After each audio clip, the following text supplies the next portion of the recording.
আশা করছি আজকের এপিসোড আপনাদের অনেক ভালো লাগবে। বেশি কথা না বলে সবার আগে চলে যাব আজকের প্রথম ঘটনায়।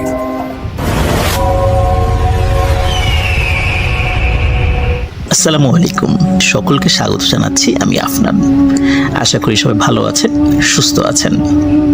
আজকে যেই স্টোরিটি আমি আপনাদের সাথে শেয়ার করতে যাচ্ছি, এই স্টোরিটি আমাকে দিয়েছে নড়াইল জেলার লোহাগাড়া উপজেলার লাহুরিয়া ইউনিয়নের আলামিন। এবং এই ঘটনাটি ঘটেছিল আলামিনেরই নানা, যার নাম ছিল আব্দুর রব মৃধা। উনি ওই মসজিদের একাধারে মুয়াজ্জিন এবং খাদেম উভয় দায়িত্বেই ছিলেন। তো তার সাথে যে ঘটনাটি ঘটেছিল, এখন সেই স্টোরিটি আমি আপনাদের সাথে শেয়ার করতে যাচ্ছি। আব্দুর রব মৃধা উনি একজন পেশায় কৃষক ছিলেন। ওনার বাসা হচ্ছে নড়াইল জেলার লোহাগাড়া উপজেলার শালনগর ইউনিয়নের মাকরাইল গ্রামে। এই মাকরাইল গ্রামে ওনার বসতি এবং অনেক আগে থেকে তিনি সেখানে বংশ পরম্পরায় বসবাস করছেন। ওনার কৃষি জমি, সেটি ওনার ভিটা থেকে 5 থেকে 7 কিলোমিটার দূরে। প্রতিদিন সেখানে তিনি যান এবং সেখানে ওনার যে 2টি গরু রয়েছে, এই গরু দিয়ে সেখানে চাষাবাদ করেন। যেহেতু বাসা থেকে 5 থেকে 7 কিলোমিটার দূরে ওনার জমি ছিল, এই জন্য উনি যে কাজটি করতেন সেটি হচ্ছে যে ফজরের আজানের ঠিক পরপরই উনি গরু এবং লাঙল নিয়ে এবং বা কৃষিকাজ রিলেটেড আনুষঙ্গিক জিনিসপত্র নিয়ে বের হয়ে যেতেন। সকালের আলো হতে না হতেই উনি ওনার জমিতে চলে যেতেন এবং চাষাবাদ শুরু করতেন এবং পরন্ত বিকেলে আবার ফিরে আসতেন। ওনার মতো কিন্তু আরও কৃষক ছিল, তারাও ঠিক আজানের পরপরই রওনা দিত এবং ভোরের আলো ফুটতে না ফুটতেই তারা তাদের জমিতে চলে এসে চাষাবাদ শুরু করে দিত। এমনই একটি রাতের ঘটনা। আলামিনের নানা আব্দুর রব মৃধা হঠাৎ রাতে ওনার ঘুম ভেঙে যায়। তিনি তখনও বুঝতে পারছিলেন না যে ফজরের আজান কি হয়েছে নাকি হয়নি। তখন আসলে তিনি ওইভাবে ঘড়ি দেখারও প্রয়োজন বোধ করেন নাই। তখন তিনি যে কাজটি করেন, তিনি ঘর থেকে বের হন। বের হয়ে ওনার যেই 2টি গরু রয়েছে, এই গরু নিয়ে এবং লাঙল নিয়ে উনি ওনার মাঠের দিকে রওনা দেন। ওই রাতটি ছিল জ্যোৎস্না রাত। জ্যোৎস্না রাতে ওনার পথ চলতে কোনো অসুবিধা হচ্ছিল না। প্রতিদিন যে যতটুকু সময় লাগে সেই সময়ের মধ্যেই উনি ওনার ক্ষেতে পৌঁছে যান এবং পৌঁছেই উনি গরু দিয়ে হাল চাষ শুরু করেন। অনেকক্ষণ হয়ে যাচ্ছে যে হাল চাষ করছেন, কিন্তু সকাল হচ্ছে না। উনি ভাবছেন এমন তো কখনো হয় না, সাধারণত সকাল হওয়ার সাথে সাথেই তো চলে আসে, আজকে না হয় একটু তাড়াতাড়ি চলে আসছে, কিন্তু সকাল কেন হচ্ছে না? উনি এই জিনিসটি ভাবছেন এবং হাল চাষ করছেন। এবং উনি আরও চিন্তা করছেন যে এতক্ষণে তো কারো না কারো চলে আসার কথা এখানে, আরও কৃষকদের যাদের আশেপাশে জমি আছে, কিন্তু তারাও কেউ আসছে না। এদিকে সকালও হচ্ছে না। আসলে কি ফজরের আজান হয়েছে? উনি সেই চিন্তা করছিলেন। এমনই চিন্তা যখন করছেন, তখন হঠাৎ ওনার কানে একটি বাচ্চার কান্নার আওয়াজ ভেসে আসে। বাচ্চাটি কান্নাকাটি করছে।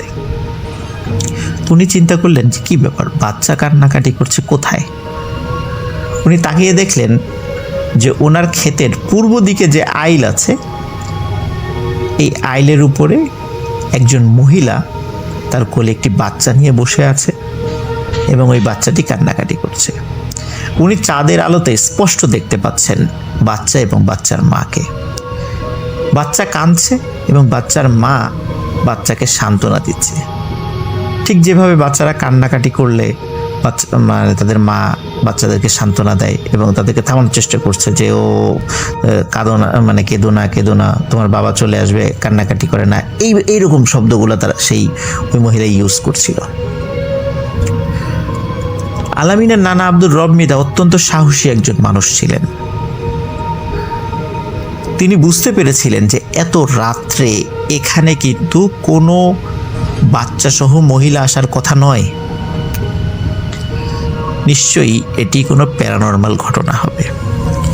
তিনি যে কাজটি করার চেষ্টা করেন সেটি হচ্ছে যে তিনি চিন্তা করেন যে এখান থেকে দ্রুত বের হয়ে যাই, আবার বাড়ির দিকে চলে যাই, এখন নিশ্চয়ই অনেক রাত, আমি ভুল করে চলে এসেছি। এই চিন্তা করে যখনই ওনার দুটি গরু নিয়ে মাঠ থেকে বের হওয়ার চেষ্টা করছেন, তিনি দেখলেন যে উনি যখন উত্তর পাশের আইল দিয়ে বের হওয়ার চেষ্টা করছেন, তিনি দেখলেন ওই উত্তর পাশের আইলেও ঠিক একজন মহিলা একটি বাচ্চাকে কোলে নিয়ে বসে আছে। সেই বাচ্চাটিও কান্নাকাটি করছে এবং ওই মহিলা একই রকমভাবে বলছে যে কেঁদো না, কেঁদো না, জাদু সোনা, তোমার আব্বু আসবে, এই ধরনের কথাবার্তা বলছে।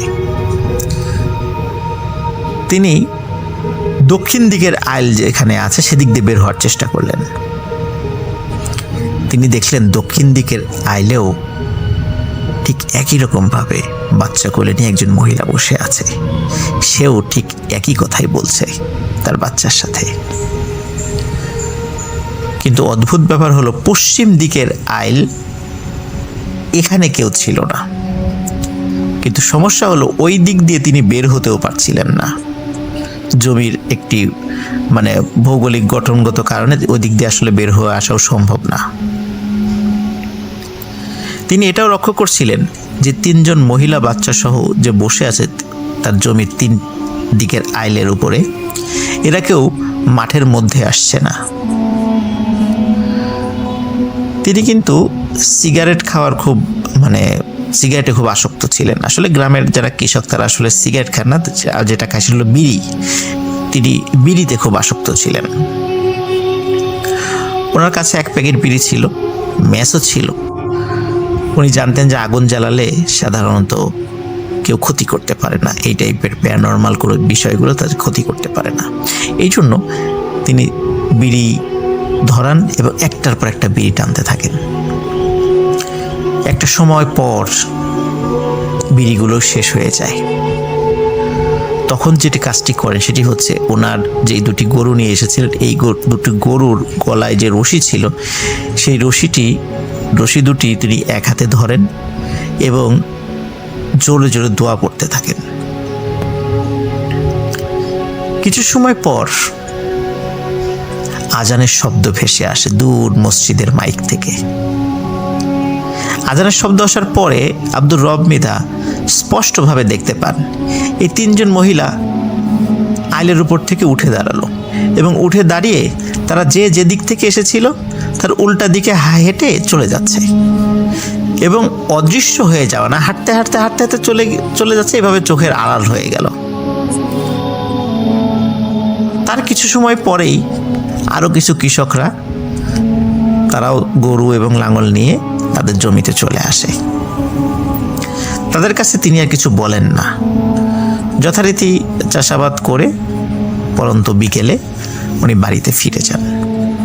বাড়িতে ফিরে গিয়ে উনি ওনার স্ত্রীকে সব ঘটনা খুলে বলেন। ওনার স্ত্রী আরও কিছু দোয়া পড়ে পানিতে ফু দিয়ে তাকে গোসল করিয়ে দেন এবং ঝাড়ফুঁক করেন যে আল্লাহ তাআলা তাকে কোনো ক্ষতি হতে দেননি। এর প্রায় 2 থেকে 2.5 বছর পর ঘটে আরেকটি ঘটনা। এর মধ্যে কিন্তু আর কোনো ঘটনা তার সাথে ঘটেনি। স্বাভাবিকভাবে মাকরাইল গ্রামের পাশেই নদী রয়েছে। তো সাধারণত আব্দুর রব মৃধা উনি যে কাজটি করতেন, বা শুধু উনি না, ওনার বাবা বা ওনার যে আত্মীয় স্বজনরা, পাশে যেহেতু নদী ছিল, নদীর ওখানে কিছু চরও ছিল। তো সেখানে সন্ধ্যার পরে মাছ ধরার জন্য বিভিন্ন ধরনের ইনস্ট্রুমেন্টগুলা পেতে রাখতেন। জাল সহ বিভিন্ন ধরনের ইনস্ট্রুমেন্ট আছে, সেই জিনিসগুলো পেতে রাখতেন এবং প্রচুর মাছও পাওয়া যেত। তখনও আব্দুর রব মৃধার পিতা জীবিত ছিলেন। উনিও অনেক বয়স্ক থাকলেও মাছ ধরার তার খুব নেশা ছিল।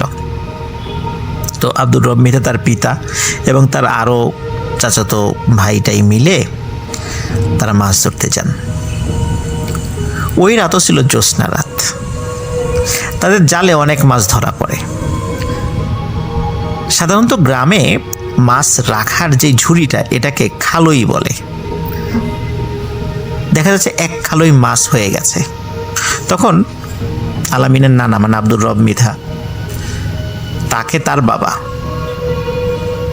বলে যে, এই আব্দুর রব, মাছ তো এক খালি হয়ে গেছে, বাসা তো কাছেই, যা তুই এটা রেখে আয়, বাসায় গিয়ে মাছটা রেখে আবার খালইটা খালি করে নিয়ে আয়। তো চিন্তা করলেন আব্দুর রব মৃধা যে হ্যাঁ ভালো, কোথায় তো চলে যাই। উনি খালইটা নিয়ে আবার বাড়ির দিকে হাঁটা শুরু করেন। উনি যখন বাড়ির দিকে হাঁটা শুরু করেন, ওনার বাড়ির কাছাকাছি একটি বাগান রয়েছে।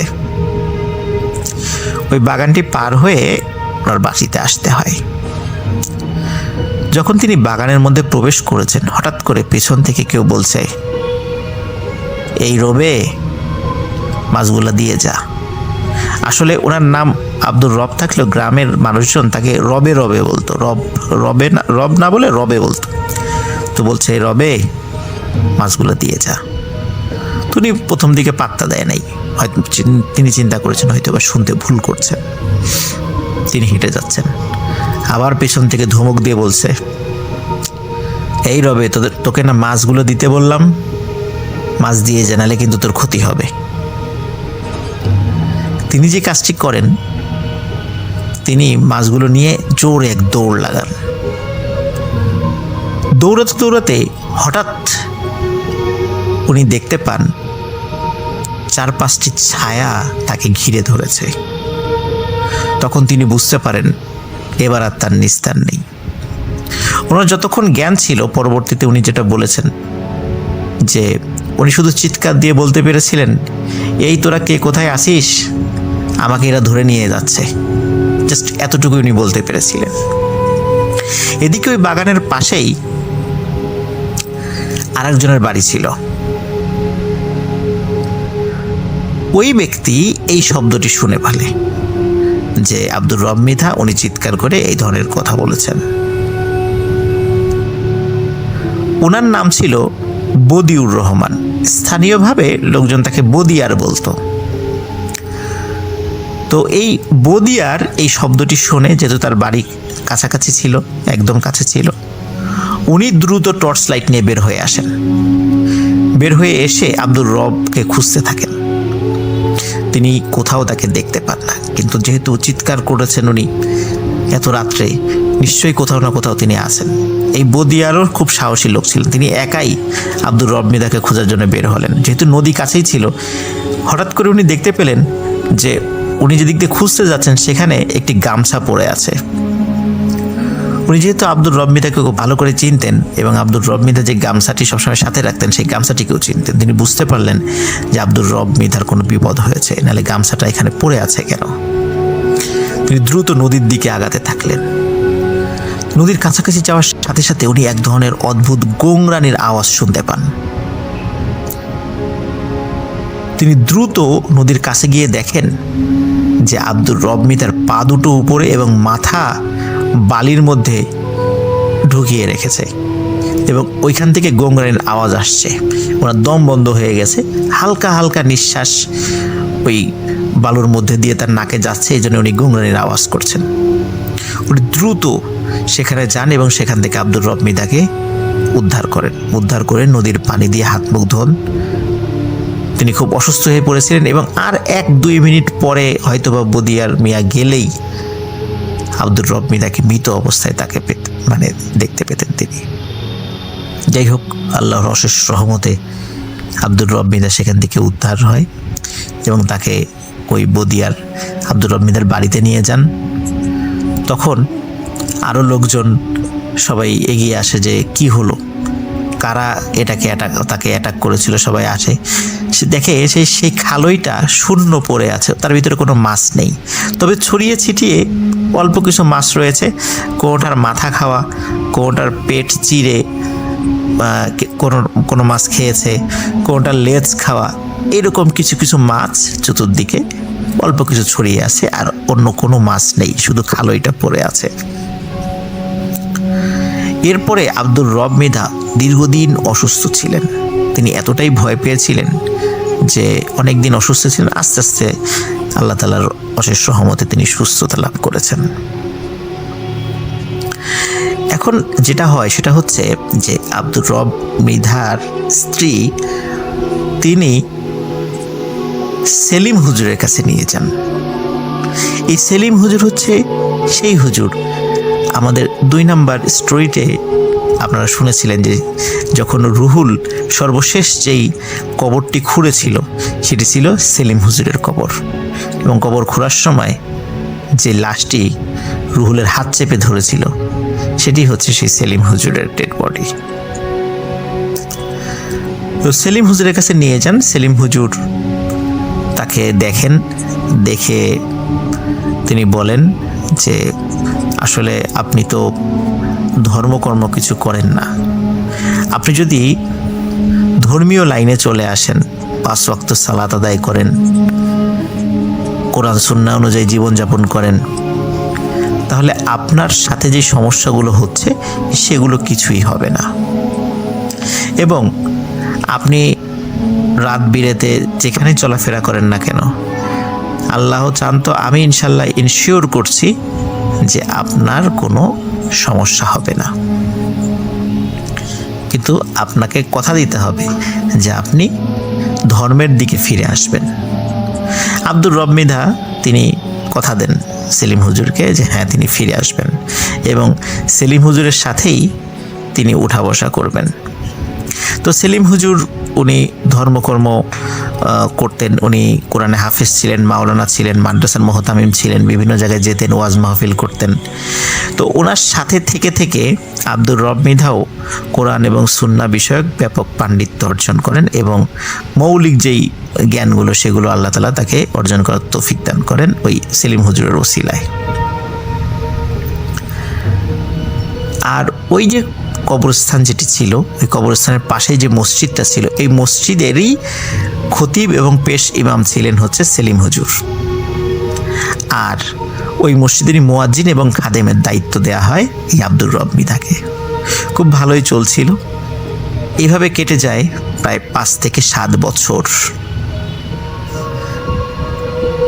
সেলিম হুজুর একদিন হঠাৎ মারা যান।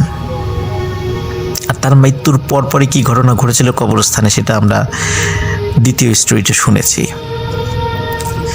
সেলিম হুজুর মারা যাওয়ার পর আব্দুর রব মৃধাও খুব শোকে কাতর হয়ে পড়েন, কারণ এতদিন তার সাথে চলেছেন। খুব ভালো মানুষ ছিলেন সেই সেলিম হুজুর এবং খুব বুজুর্গ একজন মানুষও ছিলেন। যাই হোক, উনি যথারীতি ওই মসজিদেই আজান এবং মসজিদের খেদমতের দায়িত্ব পালন করে যাচ্ছিলেন।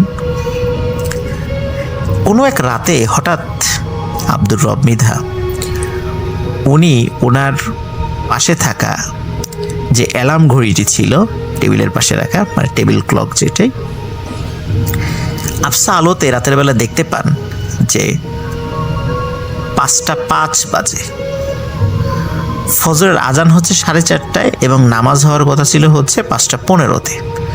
যেই না উনি দেখেছেন যে 5:05 বাজে, উনি লাফ দিয়ে উঠেছেন যে আরে জামাতের তো সময় হয়ে গেল, আজান তো দেয়া হয়নি, দ্রুত মসজিদে যেতে হবে। উনি দ্রুত উঠে অজু করেই জামা কাপড় পরে মসজিদের দিকে ছুটতে থাকেন। মসজিদের থেকে ওনার বাসার দূরত্ব বড়জোর 10 মিনিটের পথ ছিল। উনি দ্রুত মসজিদে যান। মসজিদে গিয়ে দেখেন মসজিদের দরজা বন্ধ। উনি চিন্তা করেন যে কি ব্যাপারে, একজন মুসল্লিও আসে নাই। উনি দরজা খুলে মসজিদের ভিতরে লাইট জ্বালান। ততদিনে কিন্তু ওই সমস্ত মসজিদগুলোতে সবগুলোতে ইলেকট্রিসিটি চলে আসছে, মাইকও আছে, মানে আধুনিক কিছু সরঞ্জামাদি মসজিদে ছিল, ইলেকট্রিসিটি, মাইক সব কিছু ছিল। তো উনি যখনই লাইট জ্বালিয়েছেন তিনি দেখেন ঘড়িতে মাত্র 12:15 বাজে। আসলে ওনার অ্যালার্ম ক্লকে যে সময়টি ছিল সেটি হচ্ছে 12:05। উনি বড় কাঁটাটি যখন 1-এর উপরে দেখেছে তখন উনি ঘুম থেকে উঠে হঠাৎ করে ওনার মনে হয়েছে এটা 5:05 বাজে, যার কারণে উনি এটি দেখতে ভুল করেছিলেন। তখন চিন্তা করেন, যাক যেহেতু ভুল হয়েই গেছে, তাহলে বাসায় চলে যায়, আরও কিছুক্ষণ ঘুমিয়ে তারপরে আবার চলে আসব। উনি মসজিদের লাইট বন্ধ করে, দরজা বন্ধ করে বের হয়ে যান। বের হয়ে যখনই উনি রাস্তা দিয়ে হাঁটতে থাকেন, তখন হঠাৎ দেখেন যে রাস্তার ঠিক পশ্চিম পাশ থেকে সাদা আলখেল্লা পরা একজন মানুষ রাস্তার পূর্ব দিকে চলে গেল। রাস্তার পশ্চিম পাশে ছিল একটি বটগাছ, এই বটগাছের পাশেই ছিল সেলিম হুজুরের বাড়ি, আর রাস্তার ঠিক পূর্ব পাশে ছিল হচ্ছে এই কবরস্থান। তো সেলিম হুজুরের বাড়ির ভেতর থেকে ওই বটগাছের নিচ দিয়ে একটি আলখেল্লা পরা একটা লম্বা একজন মানুষ তিনি কবরস্থানের ভিতর ঢুকে গেলেন। এই দৃশ্য যখনই তিনি দেখেছেন, তখন উনি মারাত্মক ভয় পেয়ে যান। ভয় পাওয়ার পর উনি দ্রুত বাড়ির দিকে হাঁটতে থাকেন। হঠাৎ পেছন থেকে বলে ওঠে, আসসালামু আলাইকুম মুয়াজ্জিন সাহেব। মুয়াজ্জিন সাহেব আসসালামু আলাইকুম এই টাইপের শব্দ শুনে উনি আরো ভয় পান। উনি তখন চিন্তা করেন যে এইবার দৌড় দিতে হবে, কারণ উনি যতই সাহসী হন না কেন, উনি হঠাৎ করে দেখলেন এরকম লম্বা আলখেল্লা পরা একটা লোক একটা বাড়ির থেকে বের হয়ে কবরস্থানের ভিতরে ঢুকে গেলে এত রাত্রে।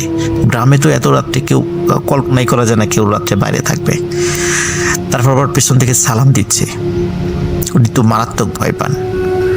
উনি দৌড় দেওয়ার জন্য উদ্যত হবেন, তখন হঠাৎ উনি ফিল করেন ওই সাদা আলখেল্লা পরা লোকটি ওনার একদম পাশে চলে এসেছে এবং বলছে, আসসালামু আলাইকুম মুয়াজ্জিন সাহেব, আপনি ভয় পাবেন না, আমি আপনার কোনো ক্ষতি করব না। তখন খুব বিনয়ের সুরে এবং খুব মোলায়েম সুরে যখন এই কথাটি উনি শুনতে পেলেন, তখন আব্দুর রব মৃধা ওনার সাহস সঞ্চয় করলেন। তিনি সালামের উত্তর নিলেন এবং ওই ব্যক্তির পরিচয় জিজ্ঞেস করলেন। তখন উনি নিজের পরিচয় প্রকাশ করলেন।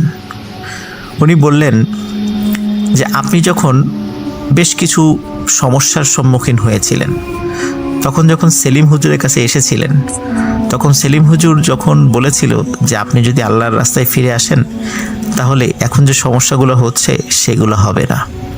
সেটি আসলে আমি সেলিম হুজুরকে প্রতিশ্রুতি দিয়েছিলাম যে হুজুর উনি যদি আল্লাহর রাস্তায় ফিরে আসে বা আল্লাহর রাস্তায় চলে আসে, তাহলে ওনার নিরাপত্তার দায়িত্ব আল্লাহ যতটুকু আমাকে তৌফিক দান করেন আমি দেখব সেটা। আর এটাও ওই আলখেল্লা পরা লোকটি বলছেন যে আমি হচ্ছে একজন জিন। সেলিম হুজুর যখন মাদ্রাসা থেকে হাফেজি পাশ করে, তখন থেকেই আমি সেলিম হুজুরের সাথে আছি এবং সেলিম হুজুরও জানে যে আমি তার সাথে থাকি। সেলিম হুজুর বিভিন্ন সময় বিভিন্ন মানুষের ট্রিটমেন্ট করেন, আমি আমার সাধ্য অনুযায়ী তাকে তার কাজে সাহায্য করার চেষ্টা করি। সেলিম হুজুর অনেক সময় কিছু দুষ্টু জিনেরও তদবির করেন, যার ফলে অনেক জিনও তার শত্রু হয়ে যায়, যার ফলে আমি তাকে পাহারা দেই যাতে অন্য কোনো জিনেরা তার ক্ষতি করতে না পারে। তো সেলিম হুজুরের সাথে আমি ছিলাম 20 বছর, আর আপনার সাথে আমি ছিলাম 7 বছর। সেলিম হুজুর যখন মারা যান, আমি তখন খুবই মনে কষ্ট পাই, কারণ ওনার কাছ থেকেও আমি অনেক কিছু শিখেছি। উনি আমার জন্য অনেক দোয়া করেছেন, আমিও তার জন্য দোয়া করেছি। কিন্তু উনি যেহেতু মারা গেছেন আর আপনি জীবিত আছেন, সুতরাং আপনার নিরাপত্তার দায়িত্ব কিন্তু আমার। আপনি কখনো ভয় পাবেন না, আমি ইনশাল্লাহ সবসময় আপনার সাথে থাকব। এই বলার পরে উনি সেখান থেকে আবারও সালাম দিয়ে চলে যান। এই ঘটনায় যদিও আব্দুর রব মৃধা বেশ ভয় পেয়েছিলেন, কিন্তু ভয় পেলেও মনে মনে আশ্বস্ত হয়েছিলেন যে না, একজন আল্লাহওয়ালা কামেল জিন আমার নিরাপত্তার দায়িত্বে আছে। এই ঘটনার পরে আব্দুর রব মৃধা প্রায় 60 বছর জীবিত ছিলেন। 2015 সালের দিকে উনি মারা গেছেন। উনি আমৃত্যু ওই মসজিদের মুয়াজ্জিন এবং খাদেম হিসাবে দায়িত্ব পালন করে গেছেন। ওই জিনের সাথে দেখা হওয়ার পরে তার মৃত্যু হওয়ার আগ পর্যন্ত আর কখনো তার সাথে কোনো খারাপ ঘটনাও ঘটেনি, আর ওই জিনকেও তিনি কখনো দেখতে পাননি। অদ্ভুত ব্যাপার হলো যে আব্দুর রব মৃধার যে পরিবার রয়েছে এখনো আজ পর্যন্ত তারাও কোনো খারাপ জিনিসও দেখেনি, কোনো ভালো জিনিসও এখনো দেখেনি, বিশেষ করে ওই জিনকেও সে দেখেনি। এখন কথা হচ্ছে প্রিয় লিসেনার্স, যে আব্দুর রব মৃধার সাথে কেন এই ঘটনাগুলো ঘটছিল। এই বিষয়ে ওই জিন আব্দুর রব মৃধাকে জানায় যে আপনার কি মনে আছে যে আপনার মায়ের সাথে অনেকগুলো জিন ছিল, আপনার মা যখন মৃত্যুশয্যায় তখন আপনাদেরকে ডেকে বলেছিল যে আমি তো মরে যাচ্ছি, কিন্তু এই জিনগুলো তোমাদের সাথে থাকতে চায়, ওরা যেতে চায় না, তোমাদেরকে ভালোবাসে। তখন আপনার অন্য সব ভাই বোন রাজি হলেও আপনি খুব তুচ্ছ তাচ্ছিল্য করেছিলেন, অনেক আজে বাজে কথা বলেছিলেন, এও বলেছিলেন যে ওদেরকে আর প্রয়োজন নাই, ওদেরকে বিদায় করে দাও, তুমি মরে যাও, তোমার সাথে সাথে ওদেরকেও নিয়ে যাও। এই ধরনের অনেক তুচ্ছ তাচ্ছিল্যমূলক কথা বলেছেন, যার কারণে ওই জিনগুলো আপনার প্রতি ক্ষিপ্ত ছিল। আপনি যতগুলো সমস্যায় পড়েছেন সবগুলোই ওদের দ্বারা সংগঠিত হয়েছে। আপনার ওদেরকে এভাবে তুচ্ছ তাচ্ছিল্য করে কথা বলা উচিত হয়নি। যেহেতু আমি আপনার সাথে ছিলাম, যার কারণে ওরা আপনাকে আর নতুন করে কোনো ক্ষতি করতে পারেনি। এইটাই ছিল আব্দুর রব মৃধার সাথে যে দুটো বড় বড় ঘটনা ঘটেছিল, বিশেষ করে জমিতে এবং উনি মাছ ধরার সময়। এটি ছিল সেই কারণ। প্রিয় লিসেনার্স, আব্দুর রব মৃধা উনি ইন্তেকাল করেছেন, আল্লাহ তাআলা তাকে জান্নাত নসিব করুক। সেলিম হুজুরকে আল্লাহ তাআলা জান্নাত নসিব করুক। আর ওই জিন এখন কোথায় আছে, কিভাবে আছে, বা আব্দুর রব মৃধার পরিবারের সাথেও আছে কিনা, এটা আমরা কেউ জানতে পারিনি। এটি ছিল ঘটনা।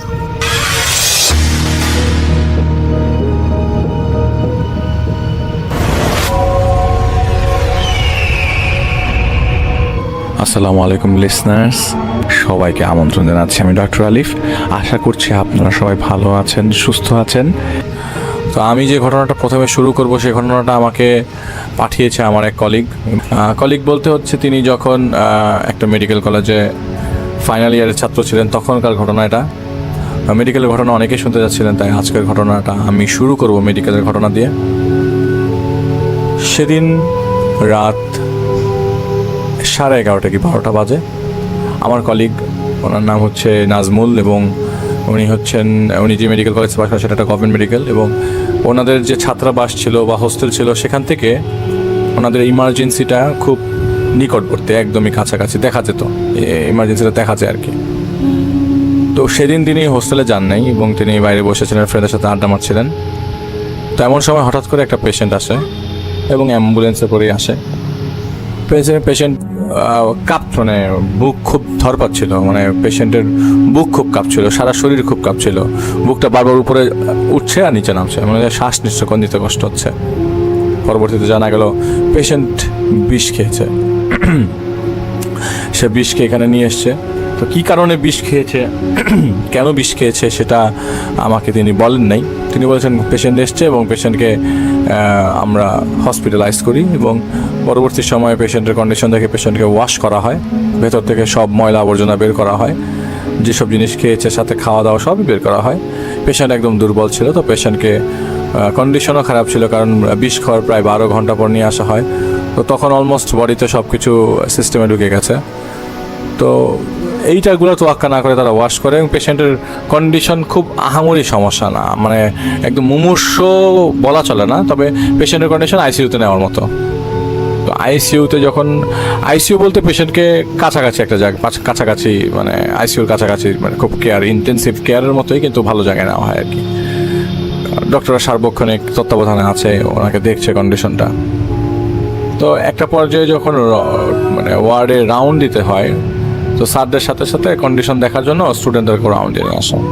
তো তিনি স্টুডেন্টের সাথে ছিল। তো ঘটনার পরিপ্রেক্ষিতে ওনার যে অ্যাটেন্ডেন্ট ছিল, সেই অ্যাটেন্ডেন্টের কাছ থেকে একটা ঘটনা নেওয়া হয় যে উনি কী কাহিনী, কী হয়েছে, হিস্ট্রি হিসেবে নেওয়া হয় যে তার ঘটনাটা কী। তখন যে অ্যাটেন্ডেন্ট ছিল তখন সে অ্যাটেন্ডেন্ট বললো যে ওনার মেজর প্রবলেম হচ্ছে উনি কানের মধ্যে ওনাকে কে জানি ফিস করে কথা বলে, এবং ওনাকে ওনার সাথে কোনো ধরনের কথা বলতে দেয় না, কে জানি ওনার উপর ভর করেছে। তো সেই জিনিসটাই নাকি তাকে বিষ খাইয়েছে।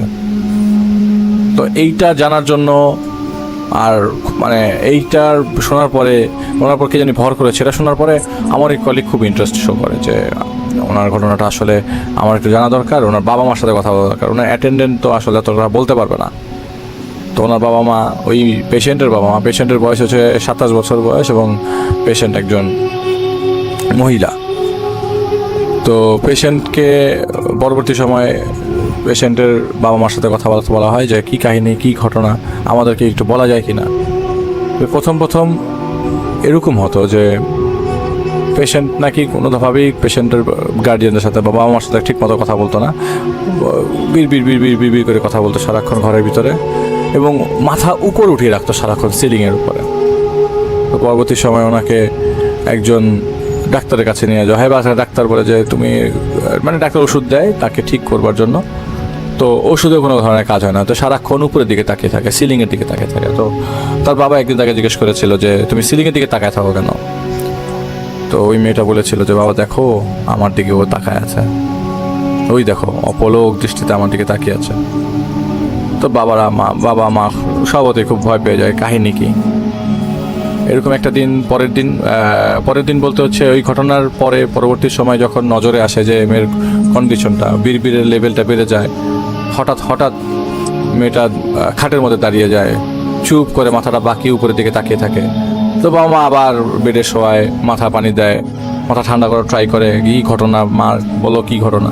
তো মেয়ের একটাই কথা যে ওই দেখো আমার দিকে তাকিয়ে আছে, ওই দেখো আমার দিকে তাকিয়ে হাসছে। মেয়ে সারাক্ষণ একই কথা বলে। পরবর্তী সময় এক বুজুর্গ আলেমের কাছে নিয়ে যাওয়া হয়, এবং সেই আলেম হচ্ছে চিটাগং থাকে, তার বাড়িতে চিটাগংয়ে তার বাসায় নিজ বাসভবনে নিয়ে যাওয়া হয়, এবং সেইখানে ওই আলেমের সাথে কথোপকথনের মাধ্যমে জানা যায় যে মেয়েটাকে একটা জিন মেয়েটার উপর ভর করেছে, এবং এই জিনটা খুবই খারাপ জিন। আপনারা জানেন যে আমাদের আশপাশে যার যেসব জিন আছে মোটামুটি 4-5 ধরনের জিন আছে, এর মধ্যে সবচেয়ে খারাপ হচ্ছে ইফরিত। তো ওনাকে যে জিন ভর করেছে সেই জিন খুবই শক্তিশালী, সেই জিন এক জায়গা থেকে আরেক জায়গায় চলে যেতে পারে, এবং ওই জিন মাঝে মধ্যে বেশ ধরে মেয়ের সামনে আসতো, এবং ওই আলেম ওই জিনের সাথে যখন কথা বলতে যায় তখন ওই জিন ওই মেয়ের বডিতে আর আসে না। তো আসে না, কোনো সলিউশনও পাচ্ছে না। মেয়েটাকে ঠিক করবে কিভাবে ঠিক করবে, কেউ সলিউশন দিতে পারছে না, কারো কাছে কোনো ধরনের সলিউশন নাই। বাবা মারা খুব হতাশ হয়ে যায়। তো এক পর্যায়ে ছেড়ে দেয়, মেয়ের কন্ডিশনটা গেছে এটা তো বুঝাই যাইতেছে, তো ইন্ডিয়ায় নিয়ে যাওয়া যায় কিনা। ওনারা চট্টগ্রামের ওই বুজুর্গ আদমি থেকে ইন্ডিয়াতে আরেকজন জিন তাড়ানোর হুজুরের কাছে যায়। তো জিন তাড়ানোর হুজুরের কাছে যাওয়ার পরে ওই জিন তাড়ানোর হুজুর মোটামুটি একটা চ্যালেঞ্জ ছুড়ে দেয় যে এই জিনটা তার উপর ভর করেছিল। তো যখন ইন্ডিয়াতে নিয়ে যাওয়া হয় মেয়ে তখন কমপ্লিটলি সুস্থ, কোনো ধরনের মুভমেন্ট নাই, কোনো ধরনের অ্যাগ্রেসিভ মুভমেন্ট নাই, কোনো অকওয়ার্ড মুভমেন্ট নাই। তো ওইখানের যে হুজুর ছিল, যে হুজুরটা মেয়েটাকে দেখছিল, মেয়েটা হুজুর বলেছে যে না এই জিনটা তার সাথে আসে নাই, সো আপনার এটা নিয়ে কথা হচ্ছে যে ওনার উপরে একটা জিন ভর করে, কিন্তু গেলে আবার ভর করবে। এখন আমার সামনে তো জিনটা আসছে না, এবং আমি অনেক চেষ্টা করছি। ওই হুজুর নাকি চেষ্টা করতে করতে তার নাক দিয়ে রক্ত বেড়ে গেছে একটা পর্যায়ে, তারপরে ওই জিনকে টেনে নিয়ে আসতে পারে না। পরবর্তী সময়ে ওই জিনটা ওই মেয়েটার শরীরে আবার বাংলাদেশ আসার ভর করে, এবং যতদিন পর্যন্ত ইন্ডিয়াতে ছিল মেয়েটা ভালো ছিল, সুস্থ ছিল। বাংলাদেশ আসার পর আবারও মেয়েটা খারাপ হয়ে যায়। বাংলাদেশে আসার পরে খারাপের অবস্থা তখন চূড়ান্ত এমন যে ওই মেয়েটাকে ওই জিনটা খুব খাটের উপর থেকে ফেলে দিত। এখন মেয়েটাকে কষ্ট দেওয়া, টর্চার করা শুরু হয়েছে। মেয়েটার মুখের মধ্যে গ্লাস ছুঁড়ে মারতেছে, হঠাৎ করে মুখের মধ্যে কোথা থেকে গ্লাস এসে লাগতেছে, হাত থেকে গ্লাস পড়ে যাচ্ছে। মেয়েটার পায়ের মধ্যে গ্লাস বিচ্ছে, হঠাৎ করে রুমের মধ্যে কিছু একটা আছে পায়ের মধ্যে বিঁধে গেল। মেয়েটা খুব অবাক হয়ে, মানে মেয়েটার অবস্থা খুব খারাপ। মেয়েটার কথাবার্তা বলতো না কারোর সাথে, বাসায় বিড়বিড় করে সেই আগের মতো করে তাকিয়ে থাকতো।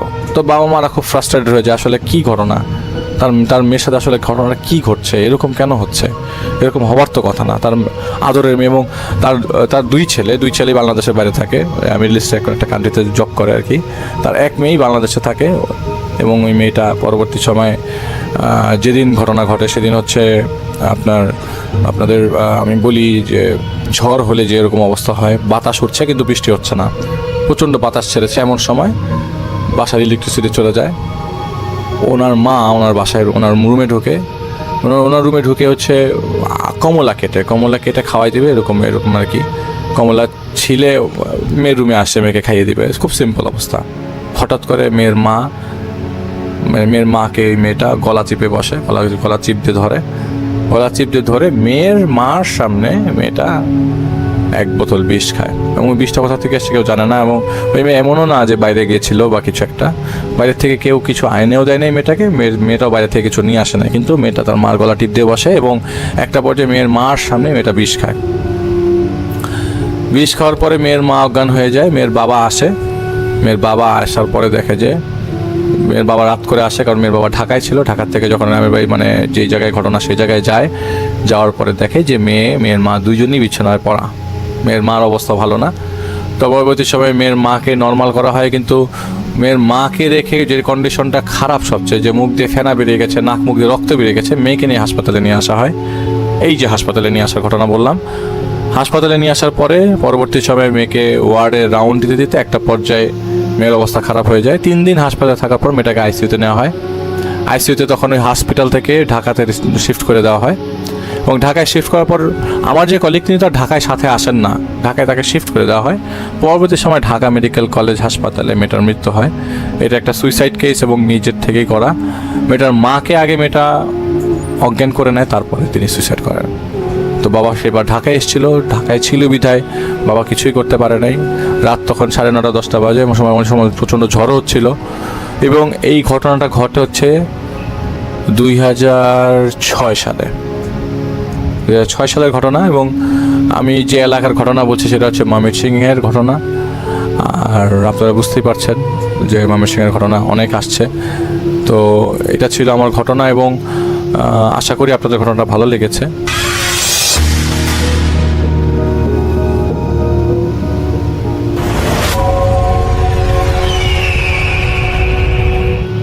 আসসালামু আলাইকুম, আপনাদের সবাইকে সাদর আমন্ত্রণ জানাচ্ছি। আমি আহমেদ বাবু। কেমন আছেন আপনারা? আশা করি সবাই ভালো আছেন। আমি আল্লাহর রহমতে ভালো আছি, আলহামদুলিল্লাহ। এই ঘটনাটি আমাদের কাছে শেয়ার করেছেন প্রত্যয়, ঢাকার এসকাটন থেকে। আর প্রত্যয় তার ছোট মামা সাগরের সাথে ঘটা একটি ঘটনা শেয়ার করেছেন। ঘটনাটি 90 দশকের শেষের দিকে ঘটা, মানে 99 2000 এরকম একটা সময়। প্রত্যয়ের মামা তখন তার পড়াশোনা শেষ করেছেন, প্রত্যয়দের বাসায় কিছুদিন ছিলেন, কিন্তু তার মানে চলাফেরাটা একটু এলোমেলো ছিল। বন্ধুদের সাথে সারাদিন আড্ডা দিতেন এবং চাকরি খুঁজতেন, বিভিন্ন কাজে ব্যস্ত থাকতেন। এই জন্য তার রাত হয়ে যেত বাসায় আসতে। তো প্রত্যয়ের বাবা আবার খুব স্ট্রিক্ট, এই জন্য তিনি চিন্তা করলেন তিনি একটা বাসা ভাড়া নেবেন। তো তিনি বাসা খুঁজছিলেন, তার বন্ধুরা আর তিনি কয়েকজন মিলেই বাসা খুঁজছিলেন। তো খুঁজতে খুঁজতে শেষ পর্যন্ত শান্তিনগরের কোনো একটা জায়গায় তিনি একটা চিলে কোঠা ভাড়া পেলেন। তার যে বাজেট সব কিছু মিলায় আর কি, তখনও চাকরি পান নাই। এই অবস্থায় তিনি একটা বাসা পেলেন শান্তিনগরে একটা চিলে কোঠায়, 4 তলা বিল্ডিংয়ের ওপরে, আর বেশ ভিতরে, মানে গলি গালার ভেতর দিয়ে হাঁটতে হাঁটতে যেতে হয় সেখানে।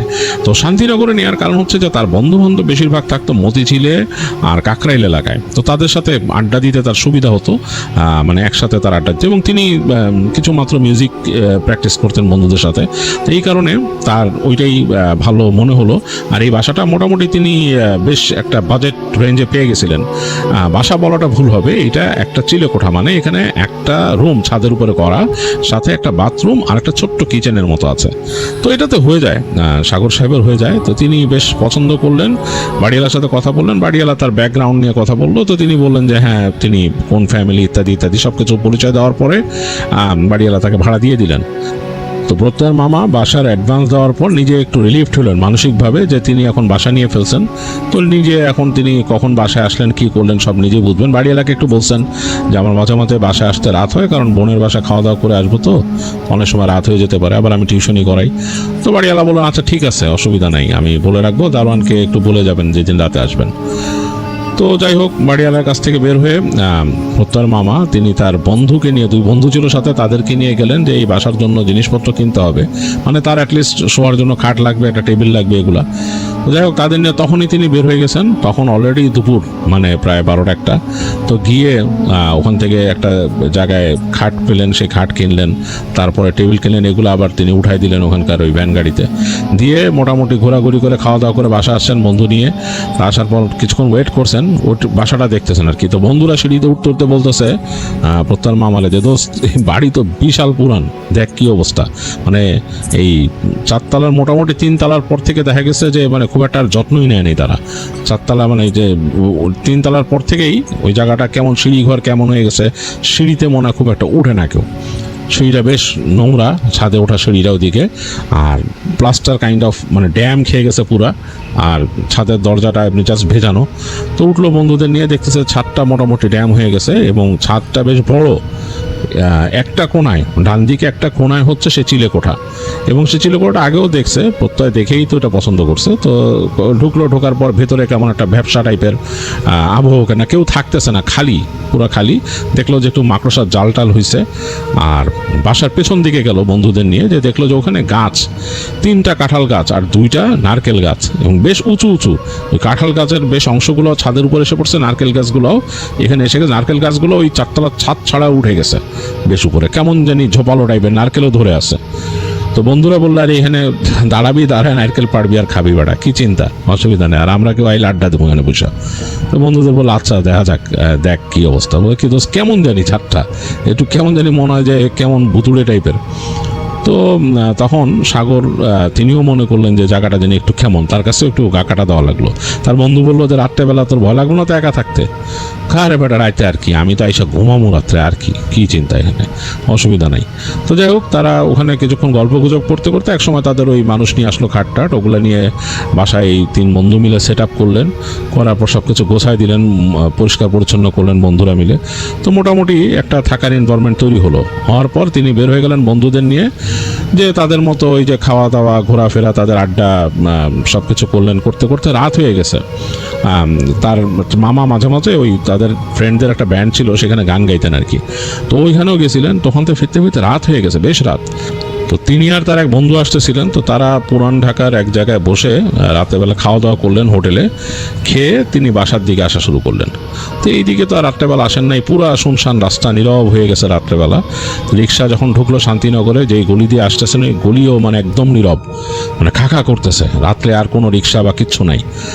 তো ওইভাবে ঘুরতে ঘুরতে ওই বাসার সামনে আসলো। ওনার একটু চিনতে কষ্ট হচ্ছিল, একটা এরকম গলি দিয়ে সোজা আসতে হয়। তো ওদের গলির মাথায় এসে যখন রিক্সা থেকে তিনি নামলেন, দেখতেছেন কেমন জানি একটা মানে পরিবেশ, মানে মনে হইতেছে যে একদম গ্রামের ভেতরে যেরকম থাকে সেরকম, ঝিঝি পোকা ডাকতেছে এরকম। যাই হোক, তো রিক্সাওয়ালাকে তিনি বিদায় দিলেন। তো রিক্সাওয়ালা চলে গেল। তো রিক্সাওয়ালা যখন চলে গেল, সাগরের কাছে মনে হচ্ছে যে তিনি সম্পূর্ণ একাই জায়গায়। তো গেটের সামনে দাঁড়ায় ছিলেন, তো গেটের কাছে গেলেন, গিয়ে তিনি গেটটা হালকা করে নক করলেন। ঠক ঠক ঠক ঠক করে, লোহার গেট, এরকম 2 পাল্লার একটা গেট, ঠক ঠক করে নক করলেন। দেখলেন কোনো সাড়া শব্দ নাই, বাট তার এই নকটা অনেক জোরে মনে হলো। তো সাগর একটু মানে অস্বস্তিতে পড়ছেন। তিনি আস্তে করে তাকায়, তার হাতে ঘড়ি ছিল, ঘড়ির দিকে তাকাইলেন। তাকায় ভালো মতন দেখতেছেন রেডিয়ামের কাঁটাটা ভালো মতো বোঝা হচ্ছে না রাত্রে। তো এরপর তিনি খেয়াল করলেন যে প্রায় 1টা বাজে। তো চিন্তা করলেন, হায় রে, বাড়িওয়ালা কি মনে করবে, প্রথম দিনই আমি 1টার সময় বাড়ি ফিরতেছি। তো এই দরজাটা আবার নক করবেন কিনা চিন্তা করতেছেন। তো এই সময় দেখলেন দরজার ওই পাশে হাঁটে আসার শব্দ হচ্ছে। হ্যাঁ, কেউ একজন হেঁটে আসতেছে, স্যান্ডেলের শব্দ, থপ থপ থপ থপ করে হেঁটে আসতেছে। তো সাগর খুব লজ্জিত বোধ করতেছে আর কি। তো এসে ওই লোকটা দরজা খুললো, ঘটাং করে দরজা খুললো, খুলে এরকম মানে একটা পকেট গেটের মতো আর কি খুলে দিল। তো খোলার পর সাগর ঢুকলো। ঢোকার পর দেখলো যে ওই দারোয়ান যেই নিচে থাকে খুব বিরক্ত, সে খুব বিরক্ত। সে বলছে, আপনি এত রাইতে আসছেন কেন? সাগর বলতেছে, আসলে প্রথম দিন তো আমার একটু মুভ করছি, সব গুছাইতে সমস্যা হচ্ছে, আত্মীয় স্বজনের সাথে দেখা করে আসলাম, এর জন্য। এরকম রাত করেন না, এই বাড়িতে রাইতে এলে কিন্তু বিপদে পড়বেন। তো তখন সাগর বললো, কি বিপদে পড়বো রাতের বেলা? আমি তো বাড়িওয়ালাকে বলছি যে আমার আসতে একটু রাত হবে, তাই বলে এত রাত? ওই লোকটা বলতেছে আর কি, দারোয়ান, এত রাত আমি কয়টা বাজে দেখছেন? আপনি যেই ডরাইবেন, আমি কি করবো? বুঝলে, দারোয়ান হেরে গেল। তো সাগর দেখলো যে নিচে ওই বিল্ডিংয়ে ঢোকার জন্য আবার একটা কেচি গেট আছে এরকম। কলাপসিবল গেট যেরকম কেচি, ওই কেচি গেটটা খুলে দারোয়ান বেরিয়েছে। তো উনি ঢুকে গেলেন, দারোয়ান নিচে সিঁড়িঘরের নিচে বাতি জ্বালা রাখছে, ওইখানেই তার চৌকি আর কি। তো সাগর ঢুকলেন, ঢুকে দেখলেন নিচে ওই বাতি জ্বালাইছে, ওই আলোতে পুরো জায়গাটা আলোকিত। সে ওঠা শুরু করলো উপর দিকে। তো উঠে দোতলায় দেখতেছে, ওখানে দোতলায় বাড়িওয়ালা থাকে, বাড়িওয়ালার বাসার সামনে একটা বাতি জ্বলতেছে আর কি। তো ওই দরজার সামনে যে যাওয়ার সময় সাগর খুব সংকুচিত বোধ করলো আর কি, লজ্জা বোধ করলো যে যদি কোনো মতো এখন বাড়িওয়ালা দরজাটা খুলে, যে এত রাত্রেবেলা আপনি প্রথম দিনই, তো তার কাছে খুব মানে লজ্জাবোধ লাগলো এবং সে আস্তে আস্তে খুব সন্তর্পণ ওদিক দিয়ে উঠলো। উঠে সে এরকম উঠতেছে, তো তৃতীয় তলায় যে দেখলো বাতি নাই, মানে তৃতীয় তলাতে উঠতেছে, তখন দেখলো আলো নাই উপরে, মানে ওই বাসার মানুষ তিন তলায় যারা থাকে তারা বাতি নিভাই দিছে। তো একটু অস্বস্তিকর অবস্থা, কারণ বাতি না থাকলে তো মানে কিছু দেখা যায় না। তো 2 তলার আলো যতটুকু উঠতেছে সেটাতে ওই 2 তলার উপরের ল্যান্ডিং দেখা যায়, বা হালকা আলোকিত হয়ে আছে 3 তলার ওই জায়গাটা, কিন্তু বেশ একটু অন্যরকম, মানে অন্ধকার আর কি। তো যাই হোক, সাগর উঠে গেছে ওইখানে, উঠে যে সে 3 তলা ঘুরে 4 তলায় দেখে একদম আলো নাই, মানে একদম মানে অন্ধকার ওই জায়গাটা। যেহেতু দোতার আলো 3 তলা পর্যন্ত উঠছে, 3 তলার থেকে আর কোনো আলো নাই। তো সাগর এবার ওই রেলিংটা ধরে আস্তে আস্তে উঠতেছে, মানে এবং রেলিংও যে খুব সুবিধার তা না, ওইটা মানে লোহার রেলিং, কিন্তু ওইটা রং অনেক জায়গায় নাই, কেমন জানি। তো আস্তে আস্তে উঠতেছে সাগর পা দিয়ে দিয়ে, মানে যাতে আবার মানে পড়ে টড়ে না যায় বা আছাড় না খায়, যেহেতু অন্ধকার, মানে পুরো অন্ধকার, ঘুরঘুরটি অন্ধকার। 3 তলার পরে উপরের আলো একটু নামতেছে, ওপর থেকে ওই যে সিঁড়িঘরের মনে হয় দরজাটা মানে ফাঁক করা, সেই যে ছাদের আলো, সেইটা ওইখান থেকে হালকা আলো ওইখানে এসে পড়তেছে এরকম, মানে এই অন্ধকারের মধ্যে খুব সামান্য আলোকিত হচ্ছে 3 তলার পরে। তো আস্তে আস্তে 3 তলাটাও পার হয়েছে সাগর। 3 তলার যে ফার্স্ট ল্যান্ডিংটা সিঁড়ির, সেখানে যখন সে উঠছে, তখন তার জানি বুকের মধ্যে কেমন একটা কামড় দিল, মানে বুকের ভেতরে কেমন যেন একটা ধক করে উঠছে। তার মনে হচ্ছে যে 4 তলার যে ল্যান্ডিংটা, মানে বাসার যে ফ্ল্যাটের সামনের জায়গাটা, মনে হচ্ছে ওইখানে কেউ একজন আছে, মানে সে একদম বোধ করতেছে কোনো একজন ওখানে দাঁড়ায় আছেন, তার মানে অস্তিত্ব তিনি টের পাচ্ছেন সাগর, কিন্তু কাউকে দেখা যাচ্ছে না, অন্ধকারে দেখা যাওয়ার কথাও না, মানে অবয়বও বোঝা যাচ্ছে না, কিন্তু সাগর বুঝতেছে কেউ একজন আছে। এইটা তার কাছে একটা খুব বাজে ফিল হইল। এখন সে উঠে যে এই ল্যান্ডিং থেকে 4 তলা উঠে যাবে, এই কয়টা সিঁড়ি, এটা সে পারতেছে না, তার কাছে ভয় লাগতেছে এই ল্যান্ডিংয়ের মধ্যে দাঁড়ায়। তখন সে তার বন্ধুর কথা মনে পড়লো, কি রে তুই এখানে থাকবি কেমনে, তুই ভয় পাবি না? তো চিন্তা করলো, সাগরের এমন একটা অবস্থা হয়েছে ডিলেমা, সে উপর উঠতেও সাহস পাচ্ছে না, আবার নিচে নেমে যেও সে কাকে বলবে সেটা বুঝতে পারতেছে না, যে সে যে কাউকে বলবে, এখন তো এত রাত, কোথাও যাওয়া সম্ভব না। তো খুব ডিলেমার মধ্যে পড়ে সে একসময় চিন্তা করলো, কি আছে উপরে, উঠি আমি, এটা মানে কি, মানে ভূত প্রেতের ভয় পাইতেছি, এই চিন্তা করে করে সে আস্তে আস্তে একটা একটা করে স্টেপ নিয়ে উঠতেছে, একটা স্টেপ নিয়ে উঠতেছে। তার কাছে মনে হচ্ছে কি একজন ঠিকই ওখানে দাঁড়ায় আছে, এবং এক পর্যায়ে সে ফিল করলো যে ওই 4 তলা দিয়ে ওপরে, মানে ছাদের সিঁড়ির দিকে কেউ যাচ্ছে হেঁটে, সে উঠতেছে আর ওইটা উপর দিকে উঠে যাচ্ছে, এরকম মনে হচ্ছে তার। কিন্তু সে কোনো শব্দ পাচ্ছে না বা কিছু, বাট সে ফিল করতেছে যে তার সাথে একটা ডিস্টেন্স রেখে কেউ একদিন উঠে যাচ্ছে উপরে। অন্ধকার, কিন্তু পুরা ডিপ অন্ধকার। তো সে যখন নাকি এই যে উপর উঠে গেছে, তখন ওই যে উপরে সে আসলেই ফিল করছিল যে হ্যাঁ, ওই যে ছাদের যে দরজাটা, ওইটা হালকা করে ফাঁক হয়ে আছে আর কি, সেইটার আলো অনেকটা ঢুকতেছে। তো সে যখন নাকি এসে দাঁড়াইছে, মানে এখন 4 তলা কিন্তু পার হয়ে গেছে, ছাদে উঠে যাবে ওই লাস্ট সিঁড়িটুকু, ওই জায়গায় সে দাঁড়াইছে। তার কাছে মনে হলো কেউ একজন দাঁড়ায় আছে, ওই যে দরজা হালকা খোলা এই পাশে, মানে একটা অস্তিত্ব, মানে সামথিং ইজ দেয়ার। সাগরের বুক কাঁপতেছে। এখন কিছু করার নাই, সে যে ফিরে যাবে এরকম অবস্থা নাই, পেছনেও তার ভয় লাগতেছে অন্ধকারটা দেখে, মানে একটা ভয়ঙ্কর একটা অবস্থা। তো সাগর মনে মনে দোয়া পড়ে সে বিসমিল্লাহ বলে পা দিয়েছে আর একটা সিঁড়িতে। তখন সে একটা গড় গড় শব্দ শুনলো, মনে হলো যে একটা মানে শব্দ, যে কুকুর যেরকম করে ভেতর থেকে রাগ উঠলে যেন গড় করে উঠে সেরকম। তো সাগরের সারা শরীরের দম দাঁড়ায় গেছে, ঘাড়ের কাছ থেকে ঠান্ডা একটা স্রোত নেমে গেল গড় শব্দটা শুনে। সে ভয়ে আর উপর আরেকটা পাড়া দিচ্ছে না। এই সময় সে দেখলো ওই যে দরজার মানে ভাঁজে যে অন্ধকার, সেইখান থেকে একটা কালো অবয়ব বের হয়ে গেল, বের হয়ে ওই যে ছাদের দরজা দিয়ে ঢুকতেছে। সে দেখলো একটা কুকুর, কালো কুচকুচে কুকুর, ওই যে বাইরের আলো যতটুকু পড়ছে, আকাশের আলো, সেটাতে তার শরীর চকচক করতেছে। সে ওই দরজা দিয়ে ছাদে ঢুকে গেল এবং ঢোকার আগে এরকম মাথাটা ঘুরায় দেখছে, সাগরের মানে একদম পুরো বুকের মধ্যে ছেদ করে উঠছে, কুকুরটা চোখ জল করতেছে, এরকম তাকাইছে। সাগর উপরে উঠবে কিনা সে সাহসটা পাচ্ছেন না তিনি। একবার চিন্তা করছিলেন যে নিচে যেয়ে তিনি দারোয়ানকে বলেন ছাদে কুকুর কেন। পরে চিন্তা করলেন ধ্যাত, এটা তো একটা সমস্যা হয়ে যাবে, বাড়িওয়ালা উঠবে বলে প্রথম দিন ভাড়িয়ে উঠছে, কী শুরু করছে, আর ওই যে মানুষ ব্যাচেলার ভাড়া দিতে চায় না, এটা একটা সমস্যা। তো এগুলো চিন্তা করতে করতে সে মনে মনে আরও দোয়া পড়লো, দোয়া পড়ে আস্তে আস্তে করে উঠলো।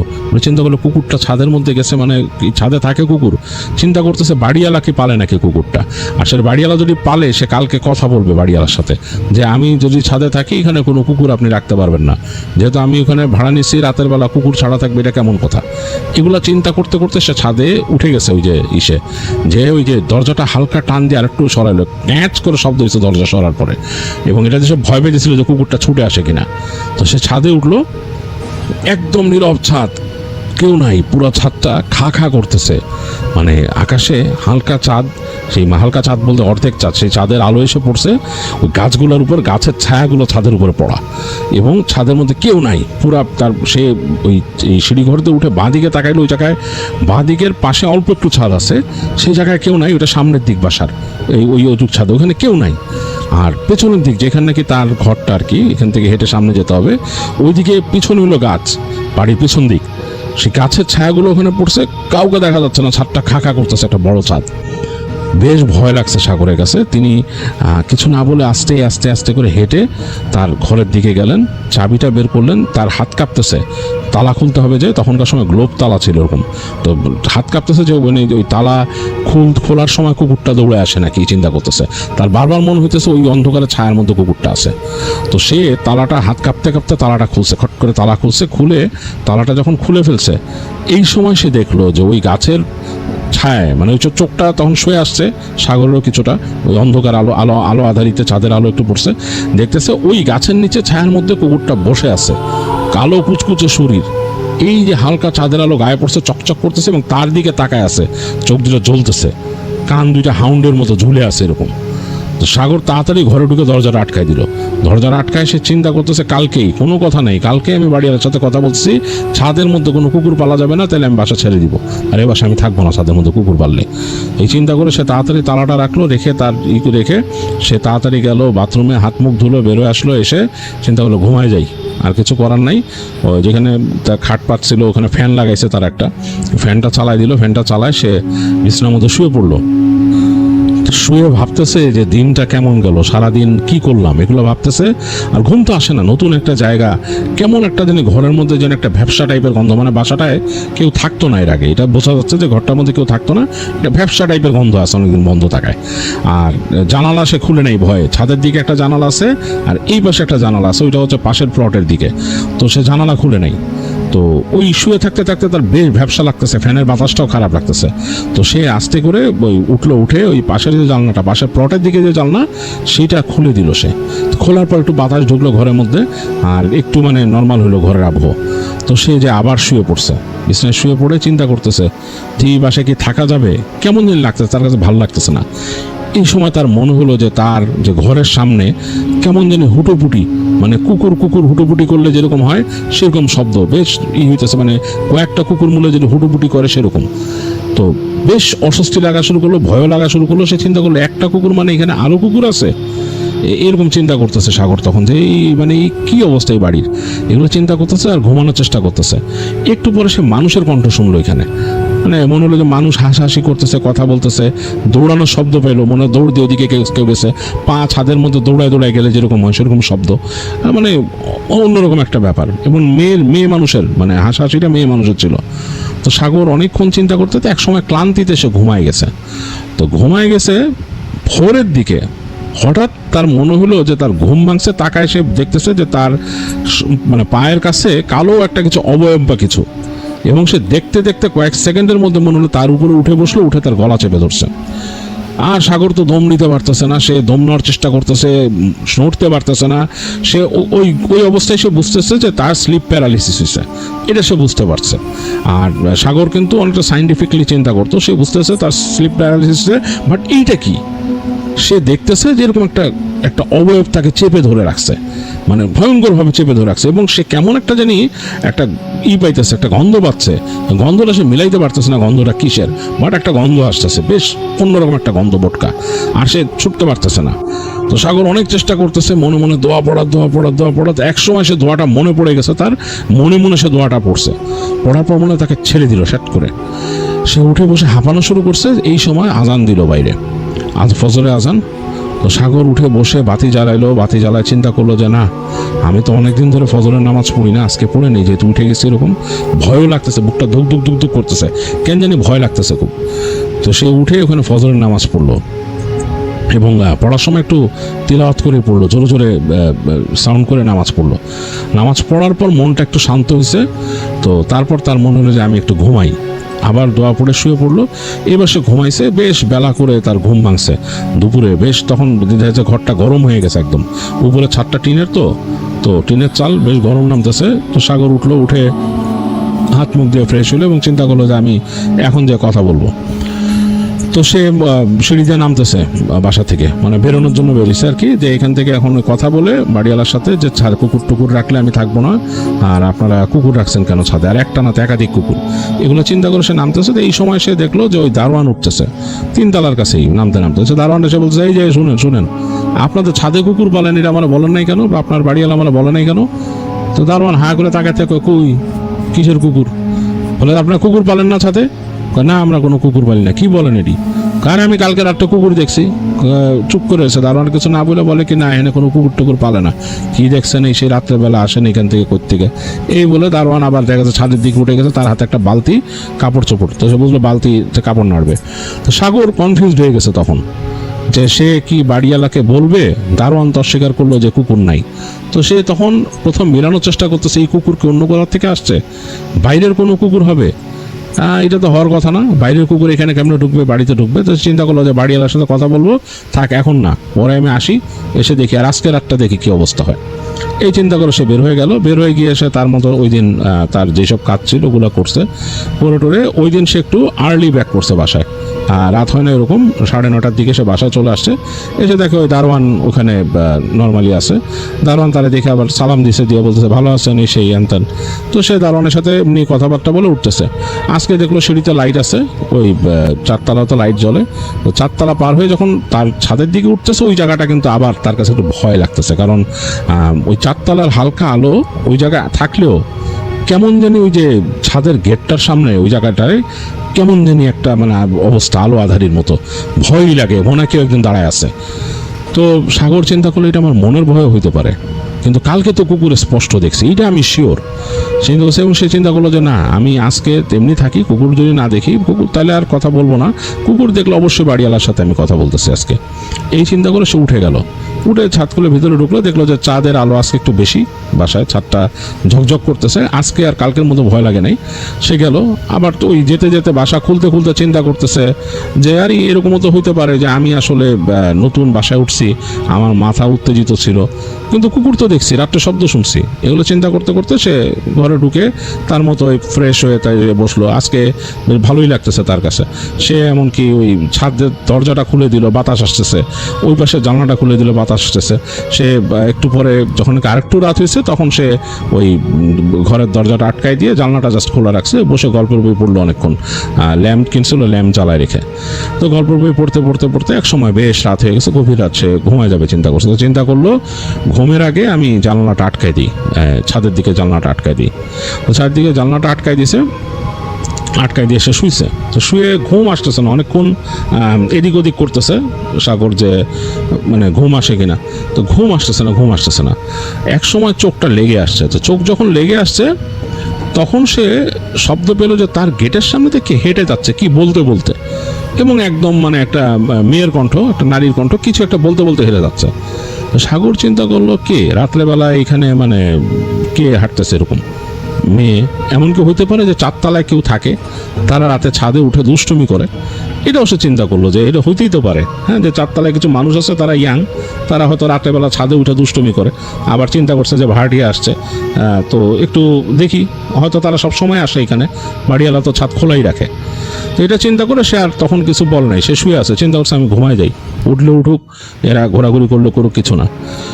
একটু পরে সে এরকম দৌড়াদৌড়ির শব্দ পেল, মানে দৌড়াচ্ছে, এবং দৌড়াচ্ছে মনে হচ্ছে যে বড় মানুষ খালি পায়ে দৌড়ালে যেরকম শব্দ হয়, কেমন ওই যে গোড়ালি ফেলে যদি দৌড়ায় দপ দপ দপ দপ করে শব্দ হয় এরকম। তো শব্দটা বেশ তার লাগতেছে, মানে তার ঘুম আসি আসি করে আসতেছে না, মনে হচ্ছে খুব ডিপলি শব্দটা হইতেছে, বারবার এরকম দৌড়াচ্ছে। তো সে চিন্তা করলো no, it's time to say no, মানে আমি বের হয়ে যদি কেউ থাকে বলবো যে দেখেন এখানে বিরক্ত করেন না, এখানে আগে হয়তো কেউ ছিল না, এখন তো আমি একজন মানুষ থাকি, আপনাদের একটু কনসিডার করা উচিত। এটা ভাবলো সাগর যে সে বলবে। সে উঠলো, বিছানা থেকে উঠলো, উঠে সে তার টেবিল ল্যাম্পটা জ্বালাইলো, টেবিল ল্যাম্প নিভাই দিয়েছিল, টেবিল ল্যাম্পটা জ্বালাইলো, জ্বালায় সে পানি খেলো এক গ্লাস, পানি খেয়ে সে বসছে, জাস্ট এখন বেরোবে, শব্দ পেলেই আবার বেরোবে। দেখতেছে কোনো শব্দ নাই, একদম কোয়াইট চারপাশ, রাতের শব্দ, ঝিঝি পোকা ডাকতেছে এরকম। তো তখন সাগর চিন্তা করলো যে এদিকে চলে গেছে, আর যদি চলে যেয়ে থাকে তাহলে আমার আর বলার কি আছে, কিন্তু ঘুম তো একদম গেছে, আমার ঘুম আর নাই। তো এই চিন্তা করে সে অনেকক্ষণ বসে থেকে চিন্তা করলো যাই একটু ছাদে হাঁটি, এরা যদি কেউ আসে তাহলে আমি বলবো এই ঘটনা, যে আপনারা ছাদে সেরকম ডিস্টার্ব করবেন না। আবার মনের মধ্যে ভয়টাও কাজ করতেছে যে ওই কুকুরটা আছে নাকি ওইখানে, যে কালকে দেখছে যে কুকুরটা। তো মানে একটা ডিলেমা নিয়ে সাগর আস্তে করে ছাদের দরজাটা খুলছে, টেবিল ল্যাম্পটা জ্বালা রাখছে ঘরের ভিতরে। তো খুলে দেখতেছে ছাদ খালি, খা খা করতেছে, চাঁদের আলো হালকা পড়ছে এবং আরেকটু ব্রাইট হয়েছে চাঁদের আলো, মানে ছাদটা মনে হচ্ছে চাঁদ মানে আলোতে ছেয়ে গেছে। তো সে ফার্স্টে বাঁ দিকে গেল, বাসার সামনের দিকের অংশটায়, ওদিকে হেঁটে হেঁটে গেল, পুরা হেঁটে গিয়ে সে দেখতেছে মৃদুমন্দ বাতাস, বেশ ভালোই লাগতেছে, রাত অনেক গভীর রাত, এই ঝিঝি পোকার ডাক, অন্যরকম শহরের শব্দ, দূরে শব্দ শুনতেছে গাড়ির হর্নের, অনেক দূরে, মানে বাস টাস কিছু একটা যাচ্ছে হয়তো এটা হর্ন। তো সে ওই রেলিং ধরে বাইরে তাকালো, হচ্ছে রাস্তার মধ্যে, রাস্তাটা নীরব, একদম নিশুতি, গাছপালা দিয়ে ছাওয়া রাস্তার পাশে, মানে কেউ নাই, আর ঝিঝি পোকার শব্দটা অনেক লাউড। তো সে পিছন ফিরে তাকায়, দেখতেছে যে তার ঘরের দরজা ওইরকমই হালকা ফাঁকা, কিন্তু খুব আশ্চর্যজনক ব্যাপার, তার ঘরের বাতিটা বন্ধ। তার ঘরে কিন্তু সে টেবিল ল্যাম্প জ্বালায় আসছিল, তার ঘরের টেবিল ল্যাম্পটা জ্বলতেছে না। সাগরের বুকটা ছ্যাঁত করে উঠছে, লাইট বন্ধ করলো কে? পরবর্তীতে এসে মনে করছে এমন তো হতে পারে ইলেকট্রিসিটি চলে গেছে, আমি কেন মনে করতেছি লাইট বন্ধ করছে কে? তো এই চিন্তা করে সে ভাবলো যে হ্যাঁ হয়তো ইলেকট্রিসিটি গেছে, আমি কেন ভাবতেছি। তো চিন্তা করলো যে ইলেকট্রিসিটি গেলে তো রাস্তাটাও যাইতে পারতো, তারপর ভাবলো যে লাইন হতো আলাদা। এই চিন্তা করতে করতে সে হেঁটে তার ঘরের দিকে যাচ্ছে। তো ঘরের দিকে হাঁটতে হাঁটতে তার হঠাৎ করে চোখ পড়লো, মানে তার দরজার দিকে গেছে সে, তার দরজার থেকে কিন্তু বাসার পেছন দিকটা আবার খুব সুন্দরই দেখা যায়, ভিজিবল। এখান থেকে চোখ গেছে গাছগুলোর দিকে, ওই যে ওখানে যে গাছ, নারকেল গাছ আর কাঁঠাল গাছ, ওদিকে তাকায় সে দেখতেছে কাঁঠাল গাছের নিচে কে জানি বসা। তো সে চিন্তা করলো আরে মানুষ তো চলে গেছে, আবার আসছে ছাদে, কাঁঠাল গাছের নিচে কে বসা, এটা কি মানে ওই যে চারতলার কোনো মানুষ হবে? এই চিন্তা করে সে চিন্তা করলো যে আমি কথা বলি। সে হাঁটা দিল ওদিকে, হেঁটে কয়েক পা গেছে, মানে এই তার ঘর তার জানালা ক্রস করে আরো সামনে গেছে। সে হেঁটে সামনে গেছে, আরো কয়েক পা সামনে গেছে, মানে কথা বলবে, এখন মুখটা খুলবে, এই যে এই কথাটাতে শুরু করবে। এই সময় তার কাছে মনে হলো যে এই মানুষটা কাঁঠাল গাছের নিচে বসা সে স্বাভাবিক কিছু না, কারণ উচ্চতা অনেক বেশি। স্বাভাবিক একটা মানে এটা একটা মেয়ে বসা কাঁঠাল গাছের নিচে, এটা সে বুঝতে পারছে। স্বাভাবিক একটা মেয়ের লম্বা হাইট কতটুকু হতে পারে, মানে 5 ফিট 2, 3, লম্বা হলে 5 ফিট 6, 8 বা 7 বা এরকম হবে আর কি, 8, 10 এরকম লম্বা মেয়ে হলে 8, 10 হতে পারে এরকম, বা হয়তো বা এক্সেসিবলি লম্বা 6 ফিট এরকম হতে পারে।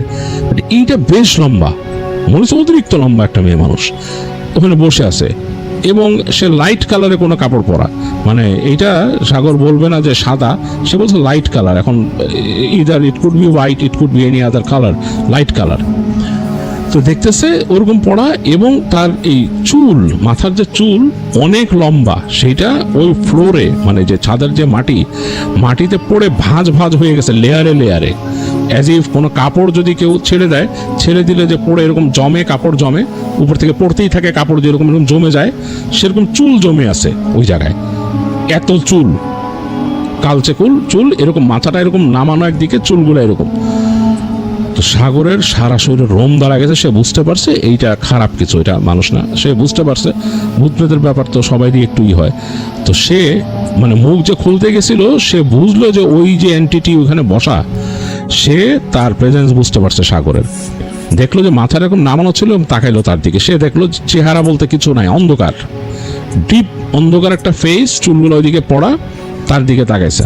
তো সাগর মানে 1 সেকেন্ড ওয়েট না করে ঘুরে দৌড় দিছে বাসার দিকে, তার রুমের দিকে ঘুরে দৌড় দিয়ে সে রুমের দরজার উপর ঝাঁপায় পড়ে দরজা খুলে ঘরে ঢুকছে, ঢুকে দরজা আটকাই দিছে। দরজা আটকাই দিয়ে সে বিছানার মধ্যে লাফ দিয়ে পড়ছে। তো ঘর কিন্তু অন্ধকার, ঘরের মধ্যে কোনো বাতি নেই, সে তো ভাবছে ইলেকট্রিসিটি নাই। বিছানায় শোয়ার সাথে সাথে মনে হলো তার ওই যে ঘরের পেছন দিকে যে তার কিচেন, ওই অন্ধকার থেকে কিছু একটা আসলো, এসে মানে একদম দ্রুত এসে তার উপর ঝাঁপায় পড়লো, একদম যেতে ধরলো তাকে বিছানার সাথে, একদম চেপে ধরছে। শব্দ করতে পারতেছে না, নড়তে পারতেছে না সাগর, হাত পা ছুটতে পারতেছে না, তার হার্টবিট প্রচণ্ড রকমের বাড়তেছে, কারণ সে তো দৌড়ে আসছে, ভয় পেয়েছে, মানে তার অবস্থা খুব খারাপ। সাগর পুরা বাস্তবতা বুঝতেছে যে অন্ধকার, ঝিঝি পোকার শব্দ সবই শুনতেছে সে, তার উপরে চেপে ধরছে কেউ একটা আবছা এরকম অবয়বের মতো, সেটাও বুঝতেছে, সেটা যে চেপে ধরছে তার কণ্ঠনালী সেটাও সে বুঝতেছে, স্পর্শটা। তো সে নড়তে পারতেছে না, সে মানে হি ক্যান মুভ। তো এটা নাকি সাগর বলে তার ভাইগনাদেরকে, প্রত্যয়দেরকে বলছে যে আমরা যদি মনে করি স্লিপ প্যারালিসিস যেভাবে আমরা পড়ি সেরকম কিছু, ইটস নট লাইক দ্যাট, এখানে অন্য কিছুর মানে অবশ্যই পার্টিসিপেশন আছে। তো সাগর তখন ওই যে তার মনে মনে সে দোয়া পড়তে থাকে, মানে আর কোনো অস্ত্র তার কাছে না, আর কিছু করার নাই, সে দোয়া পড়তেছে মনে মনে, মনে মনে দোয়া পড়তেছে। এবং সে যখন নাকি দোয়াটা ঠিক মতো সে সাজাইতে পারতেছে না, ঠিক যখন সাজাইতে পারছে তখন তার উপর থেকে ছিটকায় সরে গেছে, আর সেও খুব জোরে জোরে পড়ে উঠছে দোয়া। এবং সে ওখানে বসে প্রায় 1 মিনিট জাস্ট ওই ছোট সূরা বারবার পড়ছে, বারবার কয়েকবার পড়ছে, পড়ে সে হাঁপাচ্ছে এবং দেখলো ফট করে লাইট জ্বলে উঠলো তার রুমে। তো সে এটা নিয়ে সে কনফিউজ যে এটা এমনও হতে পারে আসলেই বিদ্যুৎ ছিল না, বাট আবার সে এটা শিওরও না যে বিদ্যুৎ ছিল না নাকি কোনোভাবে বাতিটা নিভে গেছিল, সে এটা জানে না, বাট বিদ্যুৎ নাও থাকতে পারে, এটা আরেকটা ব্যাপার। তো যাই হোক, সে দেখলো যে পট করে বাতিটা জ্বলে উঠলো। সে বসে বসে ওখানে অনেকবার ওখানে তখন দোয়া পড়লো, মানে বেশ অনেকক্ষণ ধরে দোয়া পড়ছে সাগর। দোয়া পড়তে পড়তে পড়তে সে মানে তার মুখ শুকায় গেছে এরকম অবস্থা। তো তারপর সে উঠে যে তার রান্না করতে গিয়ে পানি খেলো, পানি খেয়ে সে আবার আসছে, এসে মানে একটু ধাতস্থ ফিল করে বিছানায় শুয়ে ঘুমানোর চেষ্টা করতেছে, মানে মানে তাক ঘুম আসে না, চোখ খোলা, তারপর ঘুমানোর চেষ্টা করতেছে। চোখ যখন লেগে আসছে প্রায়, আবার যখন ঘুম আসতেছে, এই সময় সে তার দরজার মধ্যে নখ শুনলো, মনে হলো ঠিক হাতের তালুর নিচের অংশ দিয়ে যেটি থপ থপ করে শব্দ করে নক করে সেরকম। তো এরকম 2বার নক করছে। তো সাগর মানে ভয় পেয়েছে, কিন্তু সে বলছে কে, কে, কোনো উত্তর নাই। আবার একটু পর নক করছে, কে, কোনো শব্দ নাই। তারপর সে ওই দৌড়াদৌড়ির শব্দ শুনলো, আবার ওই যে মনে দৌড়াচ্ছে ওখানে ছাদের মধ্যে, এবং একবার এদিকে যায় একবার ওদিকে যায়, হাসির শব্দ শুনে। তো সাগর খুব ভয় পেয়েছে। তো সে তখন দোয়া পড়ে শরীর বন্ধ করছে, যে দোয়াগুলো পড়লে শরীর বন্ধ হয় সেটা পড়ে দোয়া শরীর বন্ধ করছে, করে সে ঘুমানোর চেষ্টা করছে। একসময় ক্লান্তিতে ভয়ে সে ঘুমাই গেছে। তো ওইরকম ফজরে আজান শুনছে, ওই সময় তার ঘুম ভাঙছে আবার। তো উঠে আজকেও সে নামাজ পড়ছে, পড়ার পরে সে চিন্তা করছে না, এই বাসায় থাকাই যাবে না, এই বাসায় থাকবো না, ডিসাইড করে ফেলছে বাসায় থাকবো না। তো সকাল হয়েছে, সকাল উপর আলো ফোটার পর সে বাসার থেকে বের হয়ে গেছে। বের হয়ে যেয়ে দারোয়ানকে বলছে যে আপনাদের বাসায় ভূত আছে, বাসা খারাপ। তো তখন দারোয়ান বলতেছে যে আসলে ওই 4তলা, তারপর ছাদে একটু উল্টাপাল্টা আছে, মানুষজন ভয় পায়, ডরায়। আপনাকে আমি বলি নাই, এখন ভাবলাম যে আসলে আপনারা এটা না বলা ঠিক না, যে কুত্তা যে দেখছেন, আসলে অনেকে কুত্তা দেখে এরকম, ভয় কেউ ছাদে যায় না ওদিকে। হ্যাঁ, 4তলা মানুষও রাত্রেবেলা ওইদিকে বেড়ে না। তো বাড়িওয়ালা তো ভাড়া কম রাখে, এর লেগা যায় না আর কি 4তলা ভাড়াটিয়া। 5তলায় কেউ থাকতে পারে, টিকতারে না, ছাদের উপরে কেউ টিকতারে না। তো তখন সাগর বললো যে এটা আমার, যদি আপনি আরও আগে বলতেন যে আমি বাসা যখন খুঁজতে আসছি, তাহলে তো আমার এখানে ওড়াই লাগতো না। এই যে আমার যে এখন একটা মানে অশান্তি হইলো, হ্যাসেল হইলো, আমি জিনিসপত্র কিনলাম এটা। তখন দারোয়ান করলো, ভাই আমি তো দারোয়ান, কী করুন কন, আর আপনার তো এদিকে নাই লাগতো, জেনে যাবেন আপনি। তো যাই হোক, সাগর বললো যে না, হ্যাঁ আমি আর থাকতে পারব না, বলে সে উঠে গেল একদম সরাসরি বাড়িওয়ালার ওখানে, যে বললো যে একটু বসতে পারি, কথা বলবো। বাড়িওয়ালা মনে হয় তার মানে কথা শোনার জন্যই প্রস্তুত ছিল। তো সে বলল যে কী হয়েছে, সে বললো আপনার বাসার মধ্যে সমস্যা আছে, আমি ভয় পাইছি 2 দিন, আমি থাকতে পারবো না, আপনি যদি অ্যাডভান্স ফেরত না দেন এটা কিছু আসা যায় না, বাট আমি চলে যাব। তো বাড়িওয়ালা তাকে বসায় রেখে তাকে নাস্তা দিল, বলে নাস্তা করেন, আমার সাথে নাস্তা খাওয়ায়, তাই অ্যাডভান্সও ফেরত দিল, দিয়ে বললো দেখেন আমি আপনাকে বলি নাই, কারণ কি মানুষ তো বলে আমি জানি না, আমার সাথে তো ঘটে নাই কখনো। বাড়িওয়ালা বললো যে আমি অ্যাকচুয়ালি কিছুই দেখি নাই, সত্যি কথা আমি দেখি নাই, মানুষজন নাকি দেখে, ওখানে যে আগে ছিল সেই ছেলেও দেখছে, সে ভয় পাইছে। তো আমি ভাবছি হয়তো আপনার সাথে কিছু না ঘটতে পারে। তো যাই হোক, আমি দুঃখিত আপনার না বলার জন্য। আর এটা নিয়ে আসলে আমি কি বলবো বলেন, এটা তো একটা সুপার ন্যাচারাল জিনিস, এটা নিয়ে আসলে আমি বলার মতো কিছু পাই না। যাই হোক, আপনি চলে যেতে চাইলে চলে যেতে পারেন। তো সাগর তখন ওই অ্যাডভান্সের টাকা নিচে বাড়িওয়ালায় বললো যে আমি থাকছি 2 দিন। এটা সাহেব বললো না না, ওগুলো লাগবে না ভাই, ইটস ওকে এই বললো। তো সে তোর ওই দিনই বের হয়ে গেছে, যে তার বন্ধুর সাথে কথাবার্তা বললো যে বাড়িওয়ালার এসে বলছে যে আমি যদি 2 দিন বাসা পেতে সময় লাগে আমার এই ফার্নিচারটা একটু রাখবো। বলছে কোনো অসুবিধা নেই, আপনার সময় মতো নিয়ে যান। তো সাগর ওই দিন চলে যায় পরে বন্ধুদের সাথে দেখা করে বাড়ি আর একটা খুঁজে ও ওখানকার থেকে কাছাকাছি একটা জায়গায় একটা বাসা পায়, আরও ভালো। ওইটা আবার ওই যে বিল্ডিংয়ের মধ্যেই, ছাদের উপরে না। তো সেখানে পাওয়ার পর সেখানে সে পরে মুভ করে যায়, জিনিসপত্রগুলো নিয়ে যায়। অ্যান্ড বাড়িওয়ালা ওয়াজ কাইন্ড ইনাফ, জিনিসপত্র রাখতে দিছে তাকে ওই কয়েকদিন, আর অসুবিধা হয় নাই। তো এই হচ্ছে প্রত্যয়ের মামা সাগরের ঘটনা, যেটা আপনাদের সাথে শেয়ার করলাম।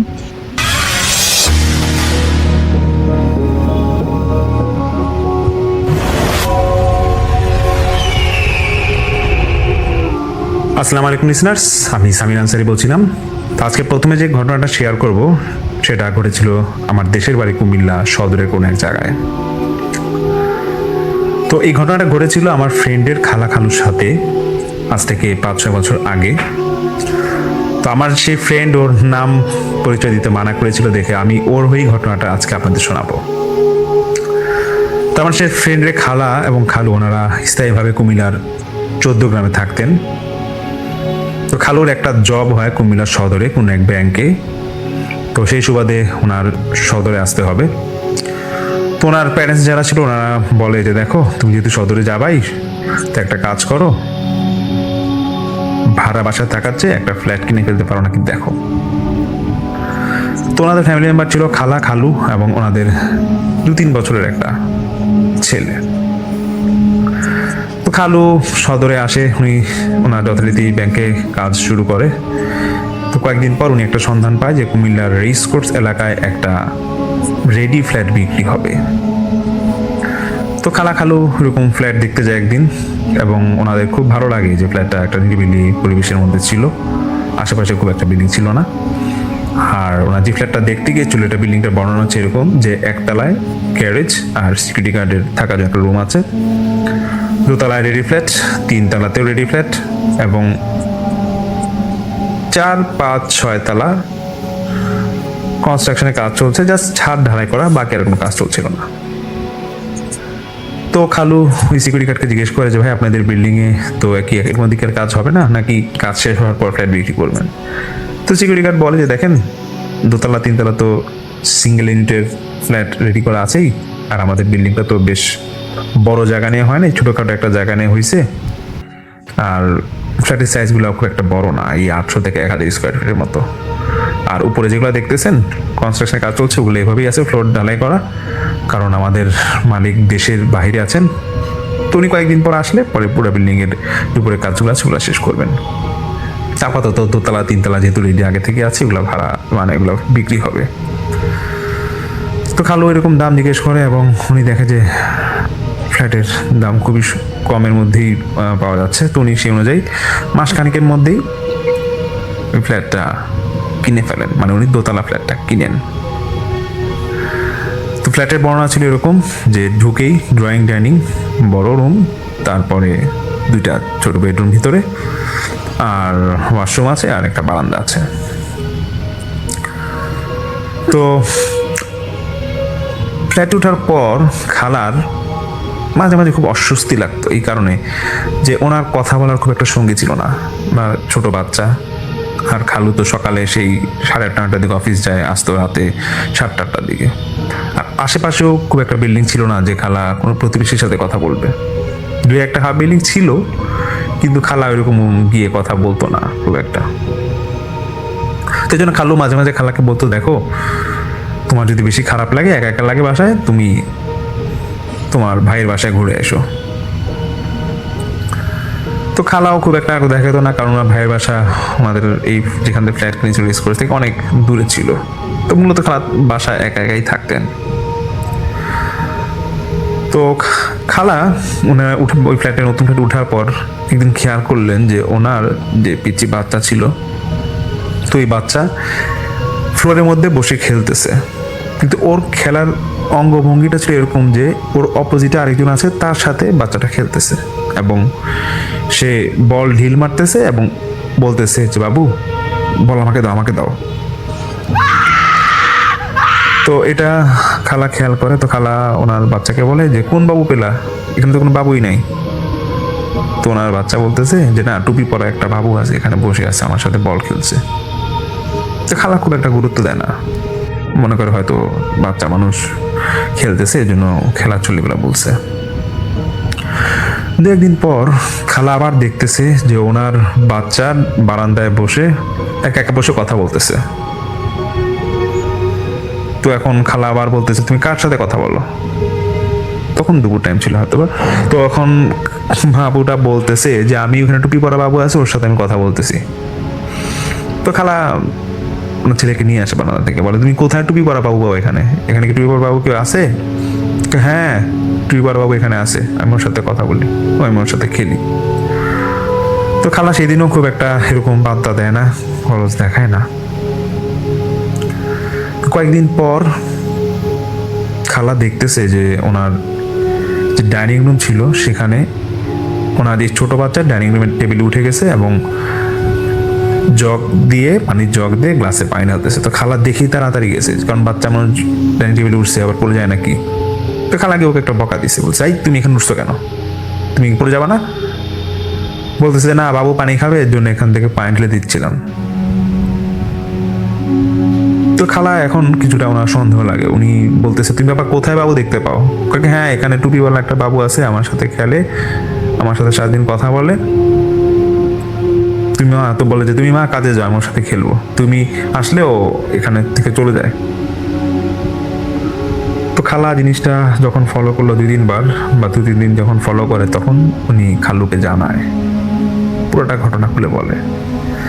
খালু খুব একটা গরজ দেখায় না, খালু বলে যে দেখো বাচ্চা মানুষ খেলতেছে, হয়তো এরকম করছে বা খেলছে কারোর সাথে, ওই বাচ্চাটা তো খেলেই, দেখো। তো এগুলা কানে দিও না, আর যদি পারো সবসময় তোমার সাথে সাথে রাখবা। তো কোনো এক শুক্রবার, মানে তার কয়েকদিন পরে কোনো এক শুক্রবারে খালুর অফিসের পিকনিক হবে। তো খালু ভোরবেলায় সেদিন তিনি ফজরের নামাজ পড়েই এই পিকনিকে ঢাকার উদ্দেশ্যে রওনা দিবে। তো সারাদিন খালা এবং ওনার ছোট ওই বাচ্চাকে একাই থাকা লাগবে। তো খালু খালাকে বলে তুমি এক কাজ করো, যদি একা একা ভালো না লাগে ছুটির দিন তুমি তোমার ভাইয়ের বাসা থেকে ঘুরে আসো। তো খালা বলে যে না দরকার নাই, থাক, একাই থাকি, সমস্যা নেই। তো খালু যথারীতি উনি ফজরের নামাজের পর বের হয়ে যায়, ঢাকার উদ্দেশ্যে রওনা দিবে। তো খালা দরজা লাগায়, মানে উনি যে রুমে ছিল, যে রুমে ওই বাচ্চা সহ বা উনি খালুর সাথে যে রুমে থাকতেন, ওই রুমের দরজা জানা লাগায় উনি লাইটটা অফ করে, মানে ফজর হবে তখন লাইটটা অফ করে শুয়ে পড়েন। কিছুক্ষণের মধ্যে ওনার বাচ্চাটা উঠে যায়, তখন মনে হয় ভোর 6টা 6:30 এরকম একটা সময়। তো বাচ্চা উঠে যায় এবং ও ঘুমায় না, ও বলতেছে যে মা আমি খেলবো। তো ওর মা বলতেছে যে আচ্ছা ঠিক আছে, আমি লাইট জ্বালা দিচ্ছি, তুমি নিচে খেলো, ফ্লোরে খেলো। তো এখন বাচ্চা মানুষ খেলতেছে ফ্লোরে, লাইট জ্বালানো অবস্থা। তো খালা এক কাত হয়ে উনি চোখ বন্ধ করে আছে, মানে ঘুম ঘুম ভাবে একটা আসবে, এরকম একটা অবস্থা। তো বাবু ওই বাচ্চাটা হঠাৎ করে বলতেছে, ওনার বাচ্চা বলতেছে যে মা লাইটটা অফ করে, লাইট জ্বালায় দাও, আমি তো কিছু দেখতে পাচ্ছি না, খেলবো। তো লাইট জ্বালায় দিছে। আবার কিছুক্ষণ পর বলতেছে যে মা লাইটটা অফ করে দাও, বাইরে আলো এসে পড়ছে। তো ওর মা কিছু বিরক্ত হয়ে আবার লাইটটা অফ করছে। আবার উনি খালা এক কাত হয়ে শুয়ে আছে। তো খালা নাকি আমার ওই ফ্রেন্ডকে শেয়ার করছে যেটা, যে বলতেছে যে উনি যখন এরকম শোয় তখন এক কাত হয়ে শুয়ে আছে, তো উনি ফিল করছে ওনার পিঠে ভর দিয়ে কেউ একজন বসে আছে। এবং খালা তো চোখ বন্ধ, উনি মনে ঘুমের মধ্যে একটু হালকা তন্দ্রাচ্ছল অবস্থায় ছিল। তো উনি মনে করছে যে ওনার বাচ্চা হয়তো পিঠে ভর দিয়ে বসে আছে। তো খালা যেরকম পিঠে একটু হালকা ভার মনে হচ্ছে এবং একটু সন্দেহ হয়, মানে সন্দেহ করে যে ওনার বাচ্চাতে এতটা ভার হওয়ার কথা না, যে একটু একবারে ঘেঁষে বসে আছে। মানে উনি খালা বলতেছিল যে ওনার পিঠে এমনভাবে ভার এসেছিল যে মনে হচ্ছে যে খুব ভারী একটা কিছু মানে হেলান দিয়ে আছে ওনার পিঠে। খালা তাও মনে করে যে ওনার বাচ্চা। তো উনি হঠাৎ চোখ খুলে দেখে যে ওনার বাচ্চা ঠিক ওনার পায়ের কাছেই ফ্লোর যেখানে আছে ওখানে খেলছে, এবং ওই বাচ্চা ফ্লোর থেকে বিছানার দিকে উঠতে যাবে। তখন খালা পিছনে ঘুরতে যাবেই তখন ওনার ছোট বাচ্চা বলে যে মা পিছে ঘুরবা না, বাবুটা পড়ে যাবে। তখন খালা সঙ্গে সঙ্গে ওনার ছোট বাচ্চাকে কোলে নেয় এবং ভয় পেয়ে যায় এবং বলে বাবা তুমি কোথায় কোন বাবু দেখলা? বলতেছে যে মা তুমি ঘুমাইছিলে, সে টুপিওয়ালা বাবুটা তোমার পিছে হেলান দিয়ে বসেছিল, আমাকে ডাকতেছিল খাটে ওঠার জন্য, একসাথে আমরা খেলবো। এটা ঘটার সঙ্গে সঙ্গে খালা সেদিন সকালেই ওনার ভাইয়ের বাসায় চলে যায় এবং ওনার ভাইকে সব ঘটনা খুলে বলে, এবং সেই সাথে ওনার হাজব্যান্ডকে মানে খালুকেও বলে যে তুমি যদি পারো আজকে একটু পিকনিক থেকে তাড়াতাড়ি বাসায় ফিরো, বাসায় মানে ওই ভাইয়ের বাসায় আসো, কিছু ঘটনা ঘটছে আজকে সকালে। তো পরে খালু বলে যে না তুমি বলো, রিয়েলি বলো কি হয়েছে। পরে খালা হয়তো ওনাকে বলে ডিটেলস ঘটনা। পরে খালু সন্ধ্যার পর ওনার ওই খালার মানে আমার ফ্রেন্ডের সেই মামার বাসায় যায়। তো ওনারা সবাই ডিটেলস সব কথাবার্তা বলে। তো আমার ফ্রেন্ডের মামা বলে যে দেখ তুই যদি বেশি সমস্যা ফিল করিস আমার বাসায় থাক, আর পারলে একটু হুজুর দেখা, তোর বাচ্চাকে একটু হুজুর দেখা, দেখ ও কোনো সমস্যায় পড়েছে নাকি। তো যাই হোক খালা এবং খালু দুজনে বলে যে না ঠিক আছে আমরা যেহেতু আজকে দুজনেই থাকবো বাসায় যাই, কোনো আশা করি কোনো সমস্যা হবে না। যদি ওদের মনের মধ্যে একটা ভয় ছিল, তারপর ওনারা বলে যে না আমরা বাসায় ব্যাক করি, সমস্যা নেই, সমস্যা হলে তো ভাইয়া তুমি তো আসবেই, ফোন দিব। তো যথারীতি ওনারা আবার ওনাদের বাসায় আসে, রাতে ঘুমাবে, তখন রাত 12:30 কি 1টা। যখন ওরা ঘুমাতে যাবে হঠাৎ করে ডাইনিং রুম থেকে একটা আওয়াজ আসতেছে যে কেউ জগ থেকে পানি ঢালছে গ্লাসে, এরকম একটা আওয়াজ, এবং চেয়ার নাড়ালে যেরকম একটা আওয়াজ হয় এরকম একটা আওয়াজ হচ্ছিল। তখন খালা বলতেছে যে দেখছো ওই রুম থেকে একটা আওয়াজ, মানে ওনার হাজবেন্ডকে বলছিল যে দেখো ওই রুম থেকে একটা আওয়াজ আসতেছে কেন মনে হচ্ছে। খালু বলে হয়তো অন্য কোনো ফ্লোরে হয়তো কেউ চেয়ার নাড়া দিয়েছে, এটা তো টেনশনে কিছু নেই। তখন খালা বলে যে দেখো তুমি কি বলতেছো, এই বিল্ডিংয়ে তো অন্য ফ্ল্যাটে কেউ থাকে না, আমরাই তো থাকি। তখন খালা খালু একটু ভয় পেয়ে যায় এবং ওনারা লাইট জ্বালায় ডাইনিং রুমে যায়। গিয়ে দেখে খালা বলে যে ওনার নাকি ডাইনিং রুমের রাতে ঘুমানোর আগে একটা অভ্যাস, ডাইনিং রুমের সব চেয়ার সুন্দরভাবে ঠিক করে রেখে তারপর উনি শুতে আসতো। উনি দেখে যে একটা চেয়ার এমনভাবে সরানো যে কেউ কিছুক্ষণ আগে এখানে হয়তো বসেছিল, এবং সবচেয়ে ভয়ঙ্কর বিষয়টা হচ্ছে যে পানির জগে পানি নড়ছিল, এবং যেই গ্লাসটা ছিল সেখানে হাফ গ্লাস পানি ভরা, এবং সে খালা নাকি টেবিলে কোনো গ্লাস রেখে যায়নি, গ্লাসগুলো ছিল না সাইডে কোনো সেলফে, শুধু পানির জগটা ছিল। এবং খালা স্পষ্ট খালুকে বলে যে দেখো আমি কোনো গ্লাস টেবিলে রেখে যাই নাই, এবং দেখো পানিটাও কাঁপতেছে, আর এমন না যে রুমে কেউ আসবে, আমাদের দরজা জানলা সবই আটকানো। খালু সেই মুহূর্তে খালাকে বলে যে ঠিক আছে অনেক হয়েছে, চলো তুমি বাবুকে নাও, আমরা ওই আমার ফ্রেন্ডের মামার বাসায় ফোন দেয় এবং ওর বাসায় সে রাতে থাকে।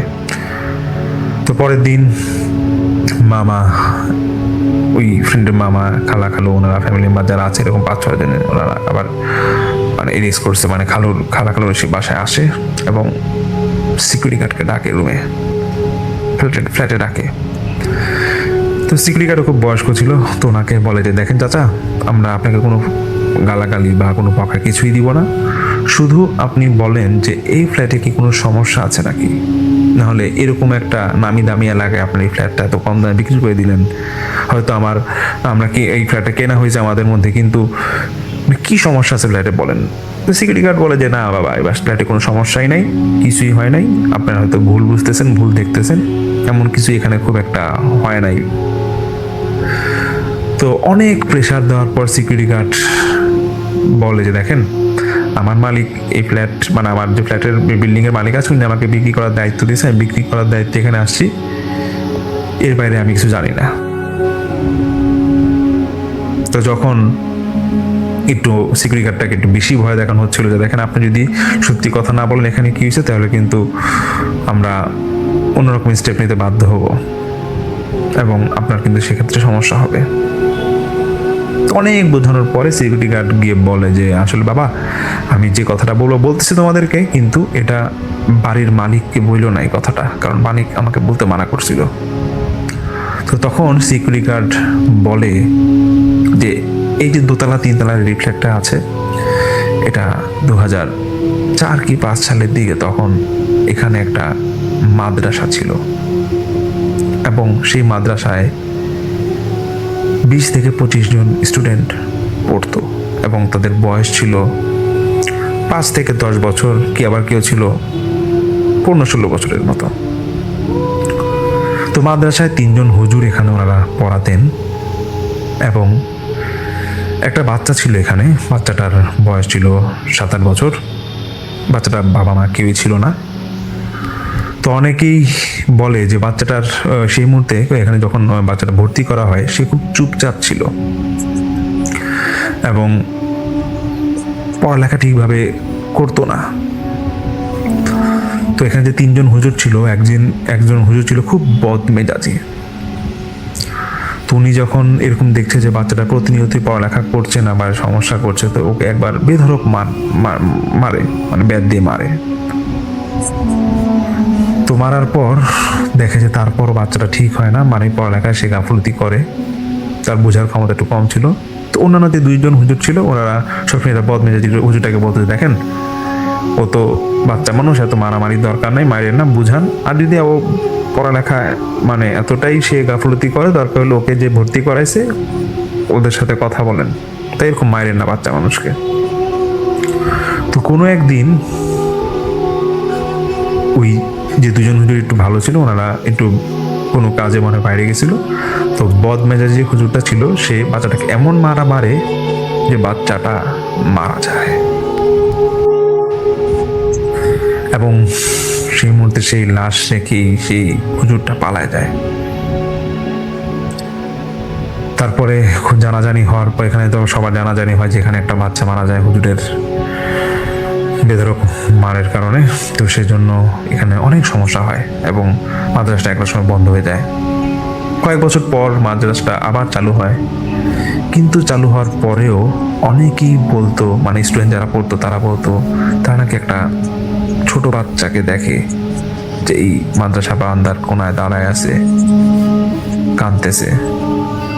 এবং ছোট ছোট বাচ্চাদের মধ্যে মাদ্রাসা যারা পড়তো তারা অনেকেই বলতো যে ওদের কাছে মাঝরাতে এরকম ছোট টুপি পরা একটা বাচ্চা এসে বলতো যে আমার খুবই বাসা লাগছে, আমাকে পানি দাও, পানি খাবো। তো এরকম যখন অলৌকিক কিছু ঘটনা ঘটতো যে কিরকম বাচ্চারা তখন ভয় পেয়ে যেত, যারা পরবর্তীতে মাদ্রাসায় ভর্তি হয়েছিল, মানে মাদ্রাসাটা কয়েক বছর বন্ধ হওয়ার পর যখন আবার চালু হয় তখন এই স্টুডেন্টগুলো যখন এই সমস্যায় পড়তো তখন ওই স্টুডেন্টগুলো তাদের গার্জিয়ানকে বলে যে এই মাদ্রাসার সমস্যা আছে, আমরা এখানে পড়বো না। তো যখন এই সমস্যাগুলো সব স্টুডেন্টের মাঝে অল্প অল্প ঘটতো তখন একটা সময় মাদ্রাসাটা পুরোপুরি বন্ধ হয়ে যায়। তারপর মালিক সিদ্ধান্ত নেয় যেহেতু মাদ্রাসা নাই, আমি এখানে ফ্ল্যাট আকারে বাসাটা বিক্রি করে দিব, মানে ফ্ল্যাট বিক্রি করে দিবে আর কি। তো তখনই এই আমার ফ্রেন্ডের খালু বাসাটা নেয়। তো ওনাদের সাথে এরকম ঘটনা ঘটে। তো যাই হোক, আমার সেই ফ্রেন্ড বলে খালু তারপর এই ঘটনা শোনার পর ওখানে ওনারা থাকে না এবং ওনারাও এই ফ্ল্যাটটা আবার অন্য কারো কাছে এটা বিক্রি করে দেয়। এবং এটাই ছিল আসলে আমার মূলত ঘটনা, যেটা আপনাদের কাছে শেয়ার করলাম।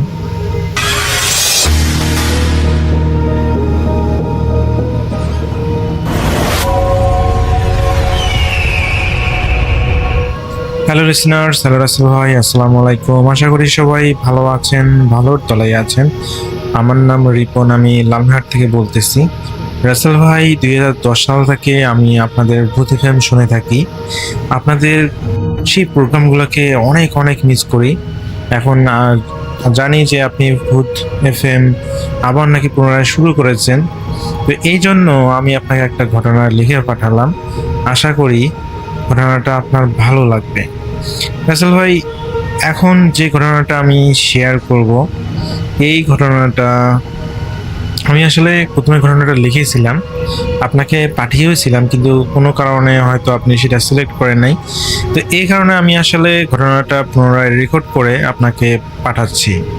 যদি আসলে পছন্দ হয় তাহলে ঘটনাটা শেয়ার করে দেবেন। আমি এখন যার ঘটনা শেয়ার করব তার নাম হচ্ছে আব্দুল জলিল।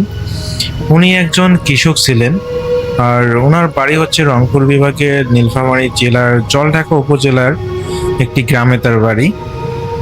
তো উনি যখন ওনার সাথে একটা ঘটনা ঘটে, সেটা হচ্ছে 2015 সালের দিকে। তখন তার বয়স ছিল 38 বছর। তো তার নাম ছিল আব্দুল জলিল, তো সবাই জলিল নামেই তাকে চিনে। তো জলিল চাচা সারা জীবন কৃষিকাজ করেই সংসার চালিয়েছেন। ধান, পাট আর ভুট্টা চাষ তার ছিল প্রধান জীবিকার কাজ। তো বর্ষা শেষে তিনি একদিন খুব ভোরে জমিতে গিয়েছিলেন। তো একদিন রাতে প্রবল বৃষ্টির কারণে জমির আইল ভেঙে যায়। তো পানি নেমে গেলে ফসল নষ্ট হয়ে যেতে পারে। তিনি এটা ভেবে সিদ্ধান্ত নেন যে তিনি তার জমিতে যাওয়া উচিত এবং সেই জিনিসগুলোকে যাচাই করা উচিত যে আসলে ঠিকঠাক আছে কিনা। তো তিনি রাত প্রায় 11:30টার দিকে তিনি একটা হারিকেন নিয়ে, বলে রাখা ভালো রাসেল ভাই, 2015 সালে বিভিন্ন জায়গায় বিদ্যুৎ আসলেও সেই সময়টা পর্যন্ত তাদের, বিশেষ করে আব্দুল জলিল চাচার এলাকায় তখন ইলেকট্রিসিটি আসে নাই। আর এ কারণে তাদের কাছে আসলে ওই ধরনের টর্চ লাইট ছিল না। দেখা যায় যে ব্যাটারি চালিত টর্চ লাইটও নাকি ছিল না, এমন একটা অবস্থা ছিল, মানে তারা এতটা গরিব ছিলেন আর কি। তো এই কারণে তিনি তার বাসার একটা হারিকেন নিয়ে তিনি বের হন। তো সেই সময় একটা হারিকেন নেন এবং তার কাঁধে একটা কোদাল নেন। বাড়ি থেকে জমিতে যেতে হলে একটা সরু মাটির রাস্তা দিয়ে যেতে হয়। রাস্তাটা দুই পাশে খুবই সংকীর্ণ, আর দুই পাশে ধান ক্ষেত। আর সেই ধান ক্ষেতের পাশে একটা হলো পুরনো একটা বট গাছ আছে। তো গ্রামের লোকজন বলে যে গভীর রাতে ওই গাছের নিচে কেউ নাকি দাঁড়ানোর সাহস পায় না, আর যদি কেউ আসলে ওখানে রাতের মধ্যে ওই বট গাছের নিচে কেউ যায় তাহলে নাকি তার অনেক ধরনের সমস্যা তৈরি হয়। তো এই কথাগুলো জলিল চাচাও জানতেন এবং মানুষের কাছ থেকে শুনতেন, কিন্তু তিনি কখনো ভৌতিক ঘটনার সম্মুখীন হয়নি, আর তার প্রয়োজনও হয়নি যে রাতের বেলা সেই বট গাছের নিচে তাকে যেতে হবে। কিন্তু রাসেল ভাই, সেদিন তিনি যখন ওই তার জমির আলগুলো দেখতেছেন যে ঠিক আছে কিনা, তো হঠাৎ করে প্রচণ্ড বৃষ্টি চলে আসে। আর তার জমির কাছাকাছি ছিল সেই বট গাছটা, একটা বিশাল প্রকাণ্ড একটা বট গাছ, অনেকদিন আগের বট গাছ এটা ছিল। তো দেখা যায় যে বট গাছটা এতটাই মোটা ছিল যে, বা এর ডালগুলো এতটাই মোটা ছিল যে দেখা যায় যে ওই বটগাছটার গোড়ার মধ্যে বৃষ্টি হলেও বৃষ্টির পানি পৌঁছায় না, এমন একটা গাছটা এমন টাইপের ছিল। তো তিনি এটা জানতেন। আর দিনের বেলা তিনি যেহেতু তার জমির পাশেই সেই বটগাছটা, দেখা যায় যে বিশ্রামের জন্য তিনি প্রায় সময় সেই বটগাছের নিচে বিশ্রাম নিতেন, কিন্তু কোনোদিনও কখনো ভৌতিক ঘটনার সম্মুখীন হননি। তো সেদিন রাতে বৃষ্টির কারণে আসলে তিনি এক প্রকার বাধ্য হয়ে তিনি সেই বটগাছটার নিচে যান এবং বৃষ্টির হাত থেকে যাতে বেঁচে থাকা যায়, এই জন্য তিনি আসলে ওই বটগাছটা নিচে যান। তিনি আসলে আসার সময় কোনো ছাতা নিয়ে আসেননি। রাসেল ভাই, এরপরে উনি যখন ওই বটগাছটার নিচে মুষলধারে বৃষ্টি হচ্ছে অনেকক্ষণ ধরে, বৃষ্টির থামার কোনো নাম নেই, তিনি বেশ বিরক্ত হয়ে যান এবং চিন্তা করেন যে তিনি আসলে বৃষ্টিতে ভিজে যাওয়াই মনে হয় তার জন্য ভালো হবে, শুধু এখানে আর কতক্ষণ সে দাঁড়িয়ে থাকবে। তো যে চিন্তা সেই কাজ, সে যখনই রাসেল ভাই ওই বৃষ্টির পানির মধ্যে ভিজতে যাবে, তখনই সে পিছন থেকে, বলতে সেই গাছটার পিছন থেকে একটা সাউন্ড শুনতে পায়। সে শুনতে পায় যে কোনো একটা বাচ্চা কান্না করতেছে। তো সে বেশ অবাক হয়ে যায় এবং সে যখন খুবই কৌতূহল হয়ে যায় যে এত রাতে এই জায়গায় একটা বাচ্চা কান্না করতেছে, এটা কিভাবে সম্ভব, এখানে তো কোনো বাচ্চা আসার কথা না। তো তো তিনি যেটা করেন যে হয়তো বা কেউ ফেলে দিয়ে গেছে বা এই ধরনের কোনো কিছু হতে পারে নাকি, তো আসলে তিনি তার কৌতূহলটা কোনোভাবেই ধরে রাখতে পারতেছেন না। তো তিনি আসলে ওই গাছটার মধ্যে লুকোচুরি করে আর চোখে দেখার চেষ্টা করতেছেন যে গাছটার পিছনে আসলে মানে ছোট বাচ্চাটা আসলে কোথা থেকে কান্না করতেছে এটা দেখার জন্য। তো রাসেল ভাই যখন তিনি ওই গাছটা আর চোখে দেখেন, তিনি দেখতে পান যে একটা মহিলা একটা বাচ্চা কোলে নিয়ে আছে এবং সেই বাচ্চাটাই কান্না করতেছে। এইটা দেখে তো তিনি শক খেয়ে যান এবং পুনরায় হলো তিনি যে জায়গায় দাঁড়িয়েছিলেন সেই জায়গায় চলে আসেন এবং তিনি ভাবতে থাকেন যে এত রাতে এই বৃষ্টির সময় এখানে একটা মহিলা কোত্থেকে আসবে, আর তাও আবার বাচ্চাওয়ালা মেয়ে, একটা মহিলা কিভাবে সম্ভব। তিনি রাসেল ভাই কোনোভাবেই হিসাব মেলাতে পারতেছেন না, তিনি তার ভয়ও করতেছে এবং তার সামনে একটা জলজন্ত একটা মেয়েকে তিনি দেখলেন, সেই মেয়েটার কোলে একটা বাচ্চা। তিনি বেশ মানে খুবই অবাক হয়ে গেলেন রাসেল ভাই। এরপর যখন তিনি আবার পুনরায় সেখানে তিনি কাল্লা আর কি বাড়িয়ে যখনই দেখতে যাবেন, তিনি দেখেন রাসেল ভাই ওই মহিলাটা বাচ্চাটাকে কান্নার থামানোর চেষ্টা করতেছে। নর্মালি যখন কোনো বাচ্চা কান্না করে তার মা যেভাবে তাই সে বাচ্চাটাকে থামানোর জন্য যে চেষ্টা করে, ঠিক একইভাবে রাসেল ভাই সেই মহিলাটাও যেন ওই বাচ্চাটাকে কান্না থামানোর চেষ্টা করতেছে। তো এটা দেখে সে প্রচন্ড পরিমাণে একটু হলো ভয় পায়, কারণ এত রাতে এখানে একটা মেয়ে বা মহিলা বা একটা বাচ্চা কখনোই আসা সম্ভব না। তো তিনি যেটা করেন, জলিল চাচা চিন্তা করেন যে তার এখানে এক মুহূর্তে থাকা উচিত নয়, তিনি এই বৃষ্টির মধ্যেই তিনি পা বাড়ান। তো রাসেল ভাই যখনই তিনি মানে প্রায় হলো 10 থেকে 15 কদম মাত্র সামনে বাড়িয়েছেন, তখনই তার পিছন থেকে শুনতে পায় সেই মেয়েটার ডাক, সেই মহিলাটার ডাক। সেই মহিলাটাকে তাকে উদ্দেশ্য করে বলতেছে, এই যে ভাই একটু শুনবেন, আমাকে কি একটু সাহায্য করবেন। তো এটা শোনার পর রাসেল ভাই জলিল চাচা থমকে যেন দাঁড়িয়ে যায় এবং তিনি সাহস নিয়ে যখন পিছনে তাকান, রাসেল ভাই তিনি যেটা দেখেন সেটা দেখার জন্য মোটেও প্রস্তুত ছিলেন না।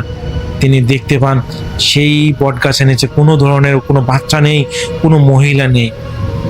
তিনি বেশ অবাক হয়ে যান এবং তিনি পুনরায় সে বটগাছটার কাছে আসেন এবং যেখানে প্রথমে মহিলাটাকে দেখেছিলেন সেখানে যখন তিনি উকি দেন, তিনি দেখতে পান যে কোনো মহিলাটা সেখানে নেই। রাসেল ভাই এরপরে তিনি পুরো বটগাছের চতুর্পাশে দেখেছেন হারিকেন দিয়ে, কিন্তু সেই মেয়েটাকে তিনি খুঁজে পাননি। রাসেল ভাই তিনি প্রচণ্ড পরিমাণে ভয় পাইতে শুরু করেন এবং কি করবেন বুঝতে পারতেছেন না, এবং তখনই চিন্তা করেন যে এটা কোনো হয়তো সাধারণ মেয়ে ছিল না, অবশ্যই এটা খারাপ কিছু, তিনিও খারাপ কিছুর পাল্লায় পড়েছেন। এই চিন্তা ভাবনা করে তিনি সেখান থেকে দ্রুত পায়ে বাড়ির দিকে হাঁটা শুরু করেন এবং যখনই তিনি বাড়ির দিকে হাঁটতেছেন সেই সময় তিনি অনুভব করেন যে বৃষ্টি যেন ধীরে ধীরে কমতেছে। সেই বৃষ্টি যেটা মনে হচ্ছে যে শুধুমাত্র সেই বটগাছের উপরে যেন পড়তেছে। যতই তিনি বাড়ির দিকে আগাচ্ছেন তার কাছে মনে হচ্ছে যে এই জায়গাগুলো কোনো ধরনের বৃষ্টিই হয়নি, একদম শুকনো। যদিও বর্ষাকাল ছিল কিন্তু বৃষ্টি হলে কিন্তু রাস্তাঘাট যেভাবে পিচ্ছিল হয়, ভেজা হয়, সেই রকম ছিল না, একদম শুকনো ছিল। আর অথচ তিনি প্রায় বটগাছের ওই জায়গাটায় প্রায় আধা ঘন্টার সময়েরও বেশি ধরে সেখানে দাঁড়িয়েছিলেন, শুধু বৃষ্টি যে কখন থামবে তখন তিনি বাড়ি যাবেন।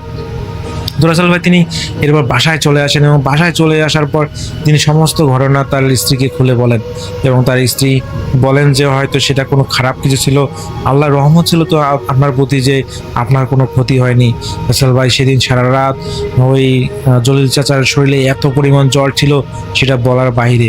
তো এরপরে উনি হলো তার পরের দিন সকাল হতেই তিনি হলো তার এলাকার একজন মুয়াজ্জিনের কাছে যান এবং মুয়াজ্জিন সমস্ত ঘটনা খুলে বলার পর মুয়াজ্জিন বলেন, তুমি তো জানো এলাকার মানুষরা তো বলা বলি করে যে ওইখানে হলো ওই বটগাছের নিচে রাত্রিবেলা যেতে নেই, তাহলে তুমি কোন সাহসে গেছো? আল্লাহ না করুক তোমার যদি আজকে কিছু হয়ে যেত তাহলে কি হতো? পরে সেই হুজুর বলল যে যাই হোক, যেটা করেছো আর এই কাজটা করিও না, কখনো আর রাতের বেলা সেই বটগাছের নিচে যাইও না, কারণ এলাকার মানুষ সবাই তো মিথ্যা কথা বলবে না, যদি অলরেডি এখানে অনেক ঘটনা ঘটে গেছে। তো তুমি সবসময় চেষ্টা করবে এই বটগাছ থেকে দূরে থাকার। আমি তোমাকে পানি পড়া দিচ্ছি, এগুলো খাও, আশা করি কোনো সমস্যা হবে না। তো রাসেল ভাই এরপর সেই জলিল চাচা নাকি সেই হুজুরের কাছ থেকে পানি পড়া নিয়ে এসে 3 দিন খাওয়ার পরে তিনি একদম সুস্থ হয়ে যান, তার শরীরে যে জ্বর ছিল সেটা একদম স্বাভাবিক ঠিক হয়ে যায়। রাসেল ভাই এরপর থেকে ওই জলিল চাচা আর কখনোই নাকি সেই হচ্ছে পডকাস্টটা নিচে যায়নি, তিনি এটা জানিয়েছেন। রাসেল ভাই এটা ছিল তার ঘটনা, আমি চেষ্টা করেছি তার মতো করে ঘটনাটা আপনাকে শেয়ার করার। জানি না ঘটনার মধ্যে কোনো ভুল ত্রুটি হয়েছে কিনা, যদি ভুল ত্রুটি হয়ে থাকে সবাই ক্ষমা সুন্দর দৃষ্টিতে দেখবেন। সবাই ভালো থাকবেন, সবাই সুস্থ থাকবেন এই প্রত্যাশায়। আল্লাহ হাফেজ।